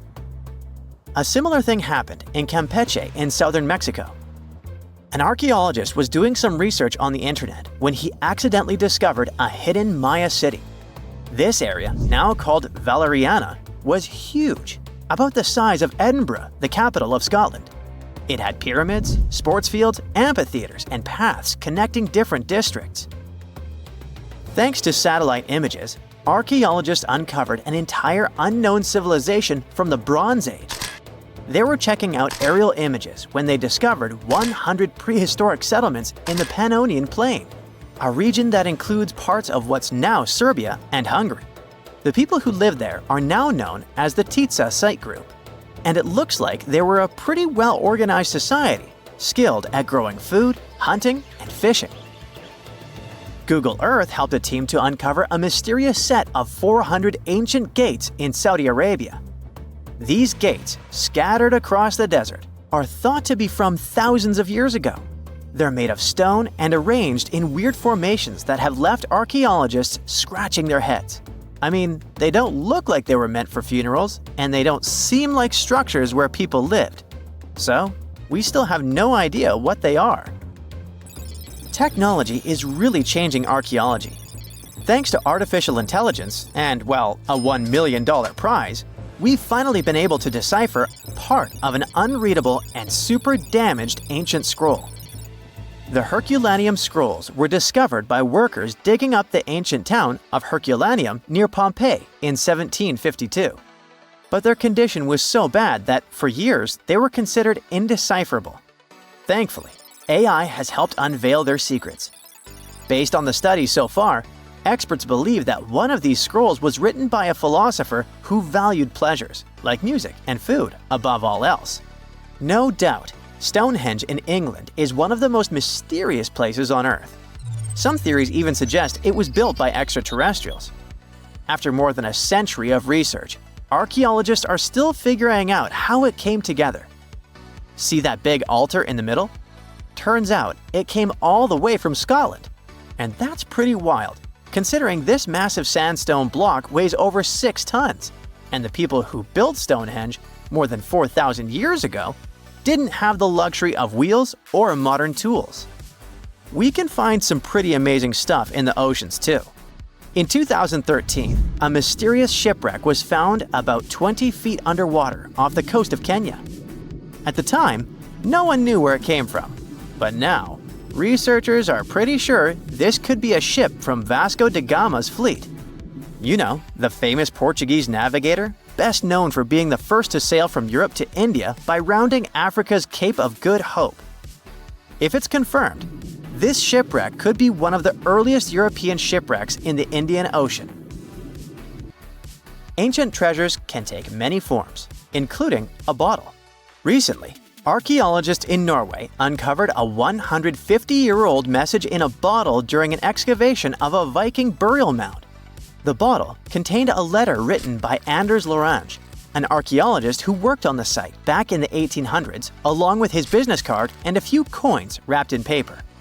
The letter gave some details about the excavation, though it seems Lorange got a few things wrong, like the exact number of Viking shields discovered. At the end of the letter, he wrote a personal note in runic script, "Emma Gade, my girlfriend." So it gave us not only insights into history, but also a peek into his love life. Well, there you are. The sun is scorching, you're thirsty. All you can think about is water and ancient bones under your feet. You're wandering through the Sahara, the largest hot desert on Earth. Right now, you're crossing a stretch of sand called Whale Valley. And all over these 75 square miles of land, fossils cover the ground so thickly that you can't help but step on them. Paleontologist Hesham Salam says it's an unusual picture in this place. The bones are poking right out of the cliffs, as if they're calling to you to come check them out. You can spot ribs scattered all over the place. Look at these vertebrae. They're giant. Ooh, the creature they once belonged to must have been up to 65 feet long. The fossils show that the animal had a streamlined body like today's whale, but still had features like hind legs and feet. For scientists, it means a very exciting thing. They might have discovered a fully intact skeleton of a prehistoric whale. It was an animal that lived in this area when Egypt was underwater. You see, today, the Valley of the Whales is the world's largest ancient whale graveyard. You're likely wondering what marine animals are doing in a desert more than 100 miles away from the nearest coast.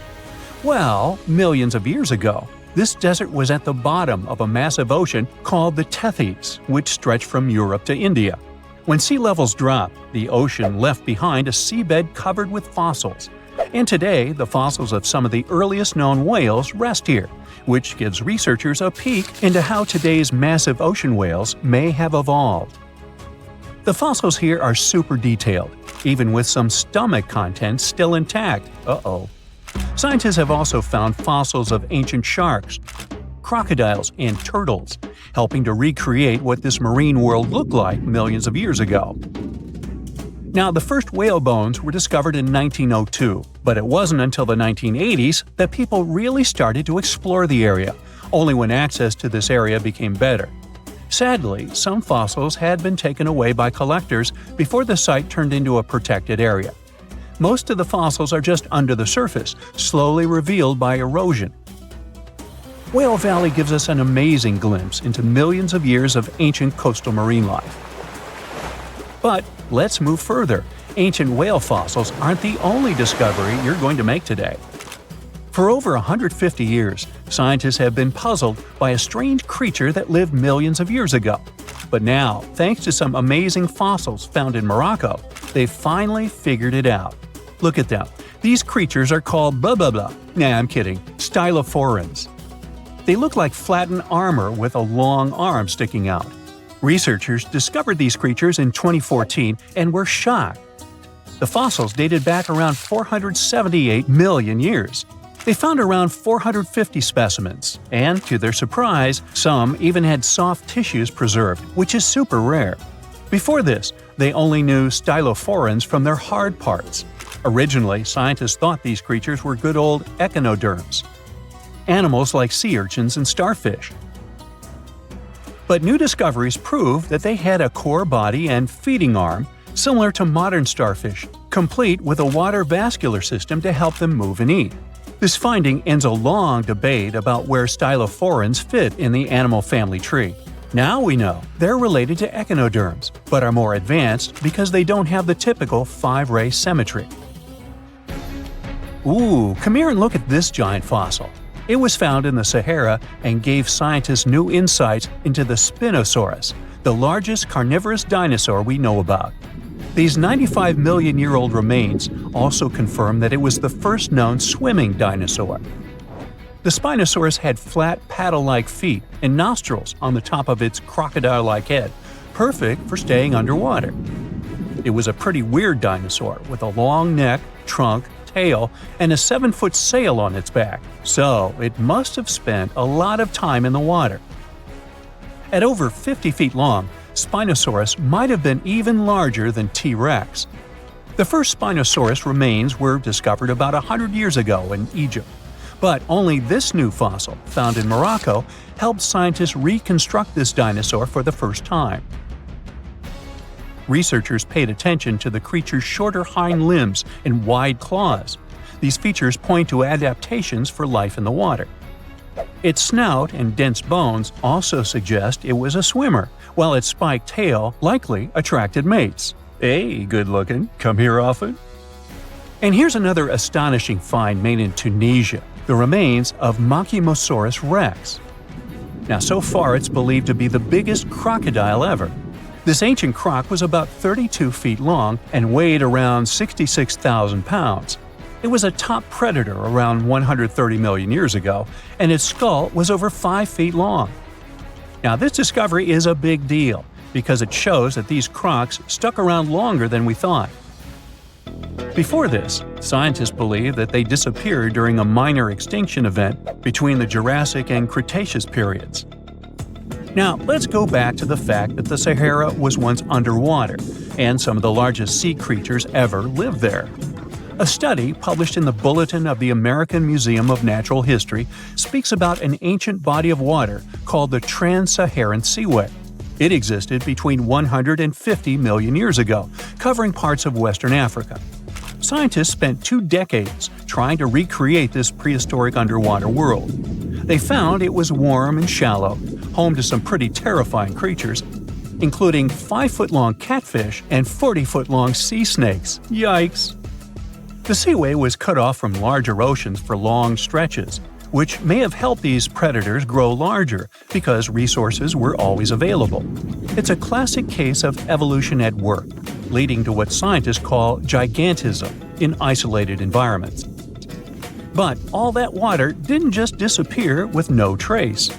Under the sands of the Sahara, scientists have discovered a massive ancient lake, which they're calling a mega-lake. Makes sense? This lake formed around 250,000 years ago when the Nile River flooded the eastern Sahara. At its biggest, this lake covered over 42,000 square miles. It's about half as big as Kansas. They also found evidence of a smaller lake, 93 miles west of the Nile, at a slightly lower level and covering 18,600 square miles. All of this adds to growing evidence that once, North Africa had many lakes that might have created migration routes, helping early humans move across the continent. Now, in the Sahara, you can find not only fossils of bizarre animals. In May 2020, some weird rocks with greenish crystals were discovered in a sandy region in southern Algeria's Sahara Desert. When scientists checked them out, they found out these rocks weren't from Earth. They were actually pieces of a meteorite called Erg-Chak 002. This meteorite is super old, like the oldest volcanic rock ever found. It melted ages ago in the fiery heart of an ancient protoplanet that no longer exists. Researchers had recently published a study in Nature Communications, revealing that they have analyzed lead and uranium isotopes in Erg-Chak 002 and found out it's more than 4.5 billion years old. Another cool discovery made in the Sahara is quite unexpected. A few years ago, scientists found what they think are the world's oldest colors, and they're bright pink. These pigments were uncovered from rocks that are around 1.1 billion years old in the Sahara Desert. The colors came from microscopic organisms, as animals didn't exist back then. The discovery was made by a PhD student who crushed the ancient rocks and analyzed the pigments.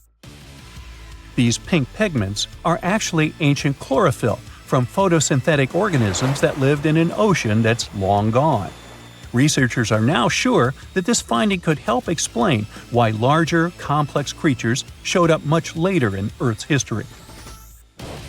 Before these colors were discovered, scientists didn't know what was missing in the food chain that delayed the evolution of larger animals.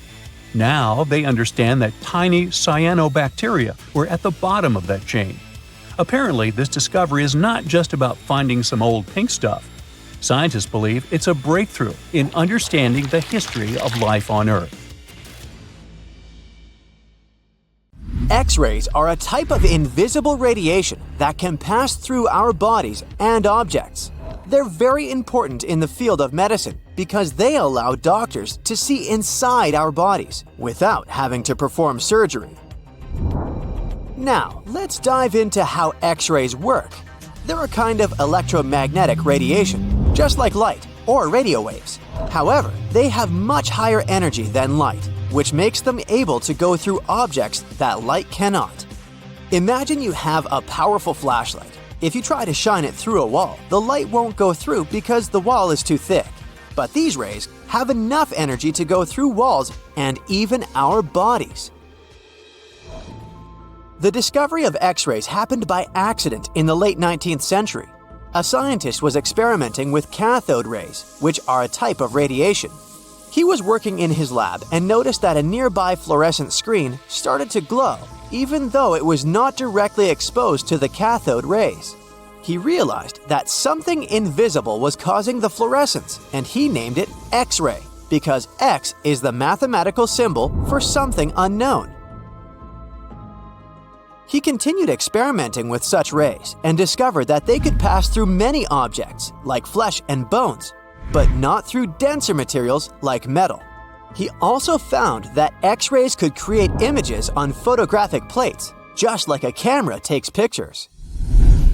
The way this works is quite fascinating. Imagine you're standing in front of a bright light and you hold your hand in front of your face. Your hand blocks the light and you can't see through it. But if you place a sheet of tissue paper in front of your hand, some light will pass through, and you'll be able to see the outline of your hand. X-rays work in a similar way.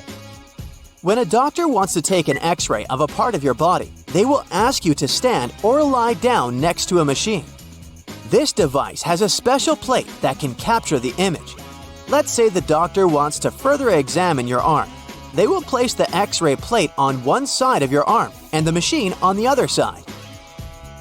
Then, the machine will produce a controlled burst of X-rays that pass through your arm. Remember how we talked about the tissue paper allowing some light to pass through? Well, in this case, some of those X-rays will go through your arm, while others will be absorbed or blocked by the denser parts of your body, like bones. The plate captures the X-rays that pass through your arm, and it creates an image. This image shows the bones and other structures inside your body, allowing the doctor to see if there are any problems or injuries. Now, you might be wondering why X-rays can pass through some things but not others. It has to do with the density and composition of the objects. Denser materials like bones absorb more X-rays, so they appear white in the image. So when you look at the result, you'll see your bones as white shapes. Other tissues like muscles and organs are less dense and allow some of those rays to pass through, so they appear as gray shadows. What if I told you there's a whole new way you can peek inside objects, but without using X-rays? I'm not talking about magic powers. Take a comfortable seat while I explain what mugography is. This fascinating scientific technique allows us to see inside objects and even beneath the Earth's surface using a special type of particle called a muon. These elementary particles are very similar to electrons, but they're much heavier. They are created high up in the Earth's atmosphere when cosmic rays, which are particles coming from space, collide with the air molecules. Now, muons are special because they can pierce through different materials. They can pass through rock, soil, and even buildings. Scientists realized this potential back in the 1950s when they were studying cosmic rays and noticed that some of the particles could pass through thick materials. The first muography experiments took place in the 60s. Specialists discovered that muons can be detected using special devices called muon detectors. These detectors are usually placed underground, or in specially designed laboratories to shield them from other particles and background radiation. Now let's dive into how muography actually works. Imagine you have a large object, like a pyramid, a mountain, or even an ancient statue, and you want to see what's inside without damaging it. First, detectors are positioned around the object or in the area you want to examine. These detectors are sensitive to muons and can track their paths. When such a particle passes through a detector, it leaves a trace, like footprints in the sand. By collecting data from multiple detectors, scientists can reconstruct the paths. Here's where things get really cool. The Earth's atmosphere acts like a natural filter for muons. It turns out that the more massive an object is, the more particles it will block.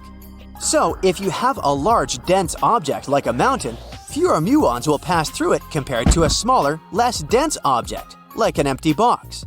This difference in the number of particles that reach the detectors can give us clues about what's inside the objects. Scientists use computer algorithms and mathematical techniques to analyze the data and create images. These images represent the density distribution of the object being studied. It's like creating a map that shows where the densest areas are and where there's gaps inside the object. The concept of muography is similar to using shadows to understand the shape and size of an object. Imagine you're standing in front of a bright light and you place your hand between the light source and a wall. You'll see a shadow of your hand on the wall. Based on the shape and size of the shadow, you can get an idea of what your hand looks like, even though you can't see it directly. This technique has been used to study various objects and structures. For example, scientists have used it to explore the inside of volcanoes and pyramids, and even to investigate the structure of mountains and the Earth's crust. With the help of this amazing technique, scientists have now uncovered new information about the Great Pyramid of Giza. They discovered something that had eluded tomb raiders for centuries. They found a hidden chamber. And guess what they named it? The Big Void. Yeah, I know, not the most creative name. They even used 3 different muon detection techniques just to be super sure that it was indeed a big, mysterious void inside the grandest pyramid of them all. Once news got out about this mind-boggling discovery, Egyptian authorities couldn't resist the temptation to explore further. So they brought in an endoscope camera to confirm the existence of this epic void. So they inserted a camera through one of the openings underneath the entrance, and voila, it revealed a corridor. More so, the corridor had a chevron ceiling. I can't help but imagine the ancient Egyptians using it as a cool dance floor. Another team of scientists decided to take another shot at scanning this newfound void.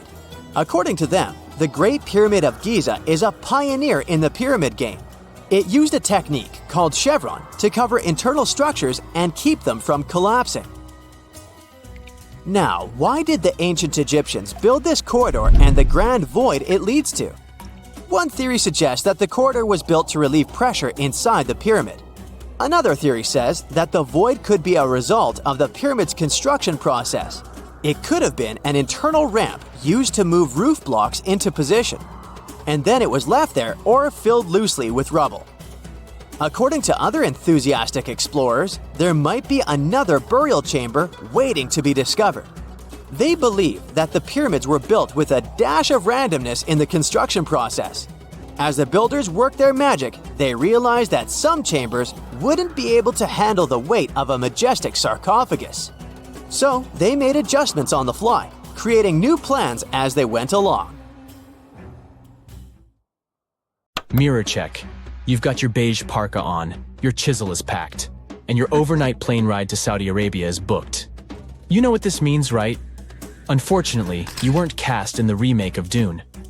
It just means that you're ready to go explore the world's largest desert areas in the hopes of uncovering prehistoric secrets about our ancestors. Let's get one thing straight. If you ever thought that deserts were empty spaces, think again.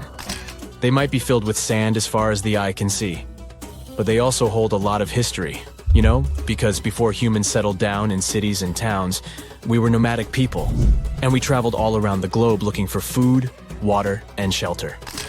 So we had to come up with some interesting stuff to survive. Like this thing that was found in the desert of Saudi Arabia. Do you have any idea what this could have been? Over many years, scientists have discussed the origins and use of huge structures such as these ones. It seems our Neolithic ancestors were way smarter than we gave them credit for. They didn't spend all their hours around the fire carving weapons out of stone. No, they were also practicing their architectural skills. These huge stone structures are called desert kites, because if you look at them from a distance, well, they sort of look like kites. Archaeologists have arrived at the consensus that these kites were used to lure animals in. This way, it would make it easier for our ancestors to guarantee their week's food. But that's not all. Take a look at these monolithic structures right here. They show us that our ancestors probably drew on rocks, the blueprint of what they were going to build on the ground. Just like modern-day architects, desert kites could be miles long, so they drew out a plan before actually building them. The most surprising feature of all is that these kites were built even before things such as Stonehenge. We're talking around 7,000 to 9,000 years ago. Over the last decade, scientists have been able to identify over 6,000 desert kites spread across the Middle East and West and Central Asia. If you don't think this huge, try building something this large without the help of any drones. It looks like a pretty difficult feat to me. And apparently, Saudi Arabia's desert is filled with more amazing things. Scientists have found mysterious stone structures that are older than the pyramids of Giza in Egypt. So of course, you can't wait to go check that out. Can we all agree that carrying around heavy rocks to build a pyramid without the help of modern technology sounds absurd? I mean, how on earth did they do it? Now imagine turning back the clock about 2,000 years into the past and finding humans that built similar gigantic structures in isolated areas. Take a look at these so-called mustaddles. They are rectangular structures built from piled-up stones, found over 77,000 square miles. Some archaeologists believe that these monuments were used for ritualistic purposes, maybe processions of some kind, where people would walk from one end of the plateau to the other. I'd be down for that. Now let's move on to another deserted area. We're entering the world-famous Sahara Desert landscape. Isn't it beautiful? Here, you're about to unravel an ancient mystery, something that took years for researchers to solve. Fun fact, the Sahara Desert is the world's largest hot desert. It spans over 3 million square miles, which would be like putting 1,000 times the country of Hawaii next to each other. We say it's the largest hot desert because the world's largest desert area is Antarctica. But we all know temperatures over there are freezing, not the typical image of when we think of a desert. Deep into the desert, near the Algerian town of Fougeret et Zoua, something strange was found. For decades, these tiny dots appeared on images of Google Earth, but nobody could explain what they were. Some scientists were sure that these circles are the result of oil activity in the region. Others guessed that these were ancient fogeras or ancient water wells. There are dozens of them, stretching for miles and miles in a straight line. The strange thing is that they are always far away from any town, road, or human activity in general. So what was or is their purpose? If you had to take a guess, what would you say? Remember we talked about how our ancestors had to be creative in order to survive in the desert? Let's try to walk in their shoes for a minute. Imagine you're a nomadic hunter-gatherer living in a desert area. You spend your days basking in the hot sun, trying to count all the grains of sand around you. But you also need to eat and drink water. But how on earth do you get water in a desert? Sure, you can hope to keep running into oasis every week or so, but that seems a bit risky, doesn't it? That's why North African people invented the so-called fogeras. The fogeras are a 2,500-year-old irrigation system. Locals would dig deep wells in elevated areas, wells deep enough to tap into underground water. Then, they would dig parallel shafts at regular distances. This way, the water would flow from the main well down into all the shafts and irrigate entire areas. Travelers could stop by the shafts and quench their thirst. They could also raise livestock and tend to crops. Pretty clever, huh? As much as these holes did look like fogaras, a little bit of research would show you that they're not. You see, these shafts were built in a line, and not in a circular shape like the ones we're looking at now. So maybe it has something to do with the second option? Maybe these desert holes were related to oil activity in the region? Let's have a look at the holes up close and personal. From Google Earth, they don't seem that big, but in real life, they are huge craters. The tip to uncovering what they are is hidden beneath the sand. If you were one of the researchers originally uncovering the truth behind this mystery, you would have found something unique hidden in the sand: old dynamites and vintage sardine cans. Putting the pieces of the puzzle together, scientists found that these sardine cans were a model from the 1950s and 1960s. It seems that entire teams from that decade would camp out while they surveyed the area for oil. And what about the dynamites? These were used for seismic surveying. This is an old technique, used to identify if there is oil and gas beneath the Earth's surface. Still in North Africa, you find out about another desert mystery worth exploring. Near the city of Tiaret, southwest of Algeria's capital, one runs into 13 peculiar monuments. These structures are also called jedars, and yes, I am aware of how much that may sound like a Star Wars reference. They are pyramid-like in their shapes, and as far as scientists know, they were used as final resting places for the people who lived in the region. Can you guess who these were? Most likely the Berber nomads. And since we're talking about ancient stuff, they were probably built between the 4th and 7th centuries CE. Once scientists began to explore the insides of these monuments, they found they were pretty big inside. They found large underground vaults, chambers, and labyrinth-like corridors that gave way to over 20 compartments. It could take you up to 2 hours to walk around in them, and apparently our ancestors also used its walls to depict images of animals and hunting scenes. There's no definite proof of what these jedars were used for, though. This is so neat, huh? I'm sure that our world's desert is filled with many more mysterious things for us to unravel. I guess I'll see you next time so that we can continue our explorations. When you think of an epic desert scene with blazing sun, endless dunes, and those magical little oases, you probably picture the legendary Sahara, right? But what if I tell you that 11,000 years ago, this vast expanse of hot sand looked totally different than it does today? Yeah, I don't know, I wasn't around then. But I'm told that back then, what we now call a desert was a lush paradise, brimming with lakes, rivers, grassy plains, and even woodsy forests. So, where did all this water go? There are many stories about the distant past of our planet when deserts were covered with jungles and forests, and then something happened, like changing climates or colossal earthquakes, and it all turned green lands into dunes.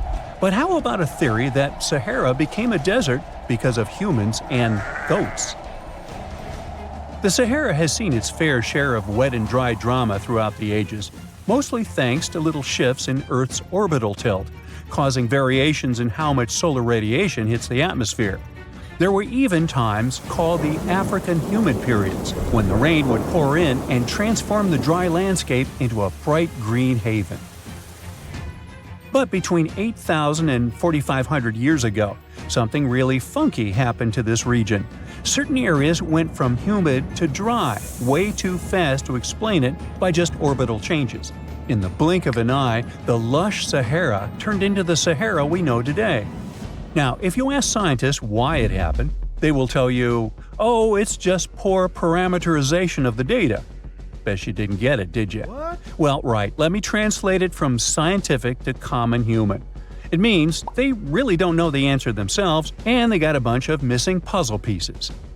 But as scientists sifted through ancient dirt and pollen samples, they spotted a quirky trend. Wherever there were pastoralists, also known as humans with their domesticated animals, the plant life seemed to shift. It was as if every time humans and their furry friends meandered through the greenery, they turned it into scrub and desert right behind them. Oops. Yep, chances are that by overgrazing, humans were sapping moisture out of the atmosphere, since plants give off moisture, which helps make clouds and making things even sunnier, leading to a quicker end of the humid vibes. Plus, our ancestors may have been getting a little too cozy with fire for land management, further speeding up the desert takeover. Anyway, scientists are sure that this lush Sahara would have turned back into desert eventually, even if humans hadn't shown up, thanks to Earth's natural rhythms. So there's no need to pin this abrupt change solely on humans. It could simply be about nature getting feedback from vegetation and dust cycles. It's difficult to determine what caused these changes, as it's all interconnected. During the last humid period, the Sahara was filled with hunter-gatherers. As things got a little drier, they started herding animals for food. The weather pushed people to herd cattle. It's also possible that grazing sped up the landscape degradation. So, which came first, the chicken or the egg? Or in this case, the human or the cow? It's tough to tell with the evidence we have now. Now today, it's safe to say that water is no longer that big of a problem in the Sahara, even though it's a huge desert and the times of lush forests there are long gone. But technology's got us covered. For example, the Nubian Sandstone Aquifer System, the biggest underground water stash on the planet. It's nestled beneath the Sahara Desert's eastern edge and stretches across 4 northeastern African countries – Sudan, Chad, Libya, and Egypt, covering a whopping 770,000 square miles and holding around 36,000 square miles of groundwater. Just look at the pipes transported when it was being built. It's the world's largest irrigation project. No wonder it's feasible to thrive in the Sahara today. But imagine thriving in the Sahara Desert with just one water source. Sounds like a tough gig, right? But the ancient Garamantes did just that, surviving and even thriving for nearly 1,000 years without monsoons or rivers flowing to their desert paradise. These clever folks were the trendsetters of urban life in the sands, and even the Romans couldn't help but notice their genius. While many thought they were just desert-dwelling savages, the Garamantes were busy building an empire in one of the toughest climates on Earth. But how did they do that? Well, they got crafty and dug a whole bunch of underground tunnels to tap into a massive sandstone aquifer. They were literally squeezing every drop of life from under the dunes. But recently, research showed that the Garamantes weren't just hardworking, they were pretty lucky too. The Garamantes had an underground aquifer that brought water up to a hill where they built over 500 fogaras, which are irrigation systems, some stretching as long as 2.5 miles. It was like sipping water through a straw, which let them irrigate their crops for nearly a century, especially since even a little rain would help recharge the system. But eventually, due to rain insufficiency, the aquifer ran low, and reaching it again would have meant digging more tunnels and relying on more people. That's a tough problem, considering these people were in the middle of food and water shortages. Guess I don't need to tell you what happened to the Garamantes, do I? The fall of the Garamantian culture might be linked to several factors. It may have been due to climate changes, or they may have simply used their water resources too much. Back in the day, the Sahara Desert was actually fertile agricultural land, thanks in part to the cool irrigation system the Garamantians created. But since fossil water isn't something you can replenish over time, the groundwater levels dropped pretty low. This likely played a big role in the kingdom's decline by the late 7th century CE. That sounds like someone who hit a lottery jackpot, used up all the money, and went back to their original not-so-cool job once the bank account got fully drained. Oh, by the way, even if the Garamantes left some secret wisdom messages for us, the chances are we'll never get what they wanted to tell us. Nobody really knows what language they used, and their texts are nearly indecipherable to us today. But let's go back to the Green Sahara. So it transformed into a desert about 4,500 years ago. But today, we can understand how people lived in those times in the Sahara thanks to natural parks in Africa that have the ultimate outdoor art gallery. There are well over 15,000 ancient paintings and carvings depicting everyday life from around 11,000 years ago. However, if the carvings aren't enough for you and you feel like visiting an actual green desert, all you have to do is book a flight to California. One of the most beautiful phenomenon in the world, the superbloom, takes place here. Look at all these colors – orange, green, pink. It's a miracle. Wildflowers bloom right in the middle of a hot desert after several years of rainfall in dry places. It's such a bright and colorful landscape that superblooms can be seen from space. This rare phenomenon can be observed in other arid places and deserts in western and southern Africa, Western Australia, and Chile. In all these places, the weather is very hot and dry in summer. Mild humid air comes in winter, and this is the ideal environment for mass flowering. Flower seeds that lie in desert sands can wait for decades before starting to produce flowers. When the hot sun destroys all the weeds and grass, and the rainfall becomes enough to moisten the soil, the seeds are kind of like, well, okay, now it's our turn to play a big game. And then hundreds of thousands of tourists come to take photos and post these beautiful pictures on social media. And this, unfortunately, is one of the main dangers for flowers. Therefore, if you find yourself in a place like this, don't pick the flowers and don't trample on them. Stay on the path, don't litter. Take only pictures and leave only footprints. You get it? Good.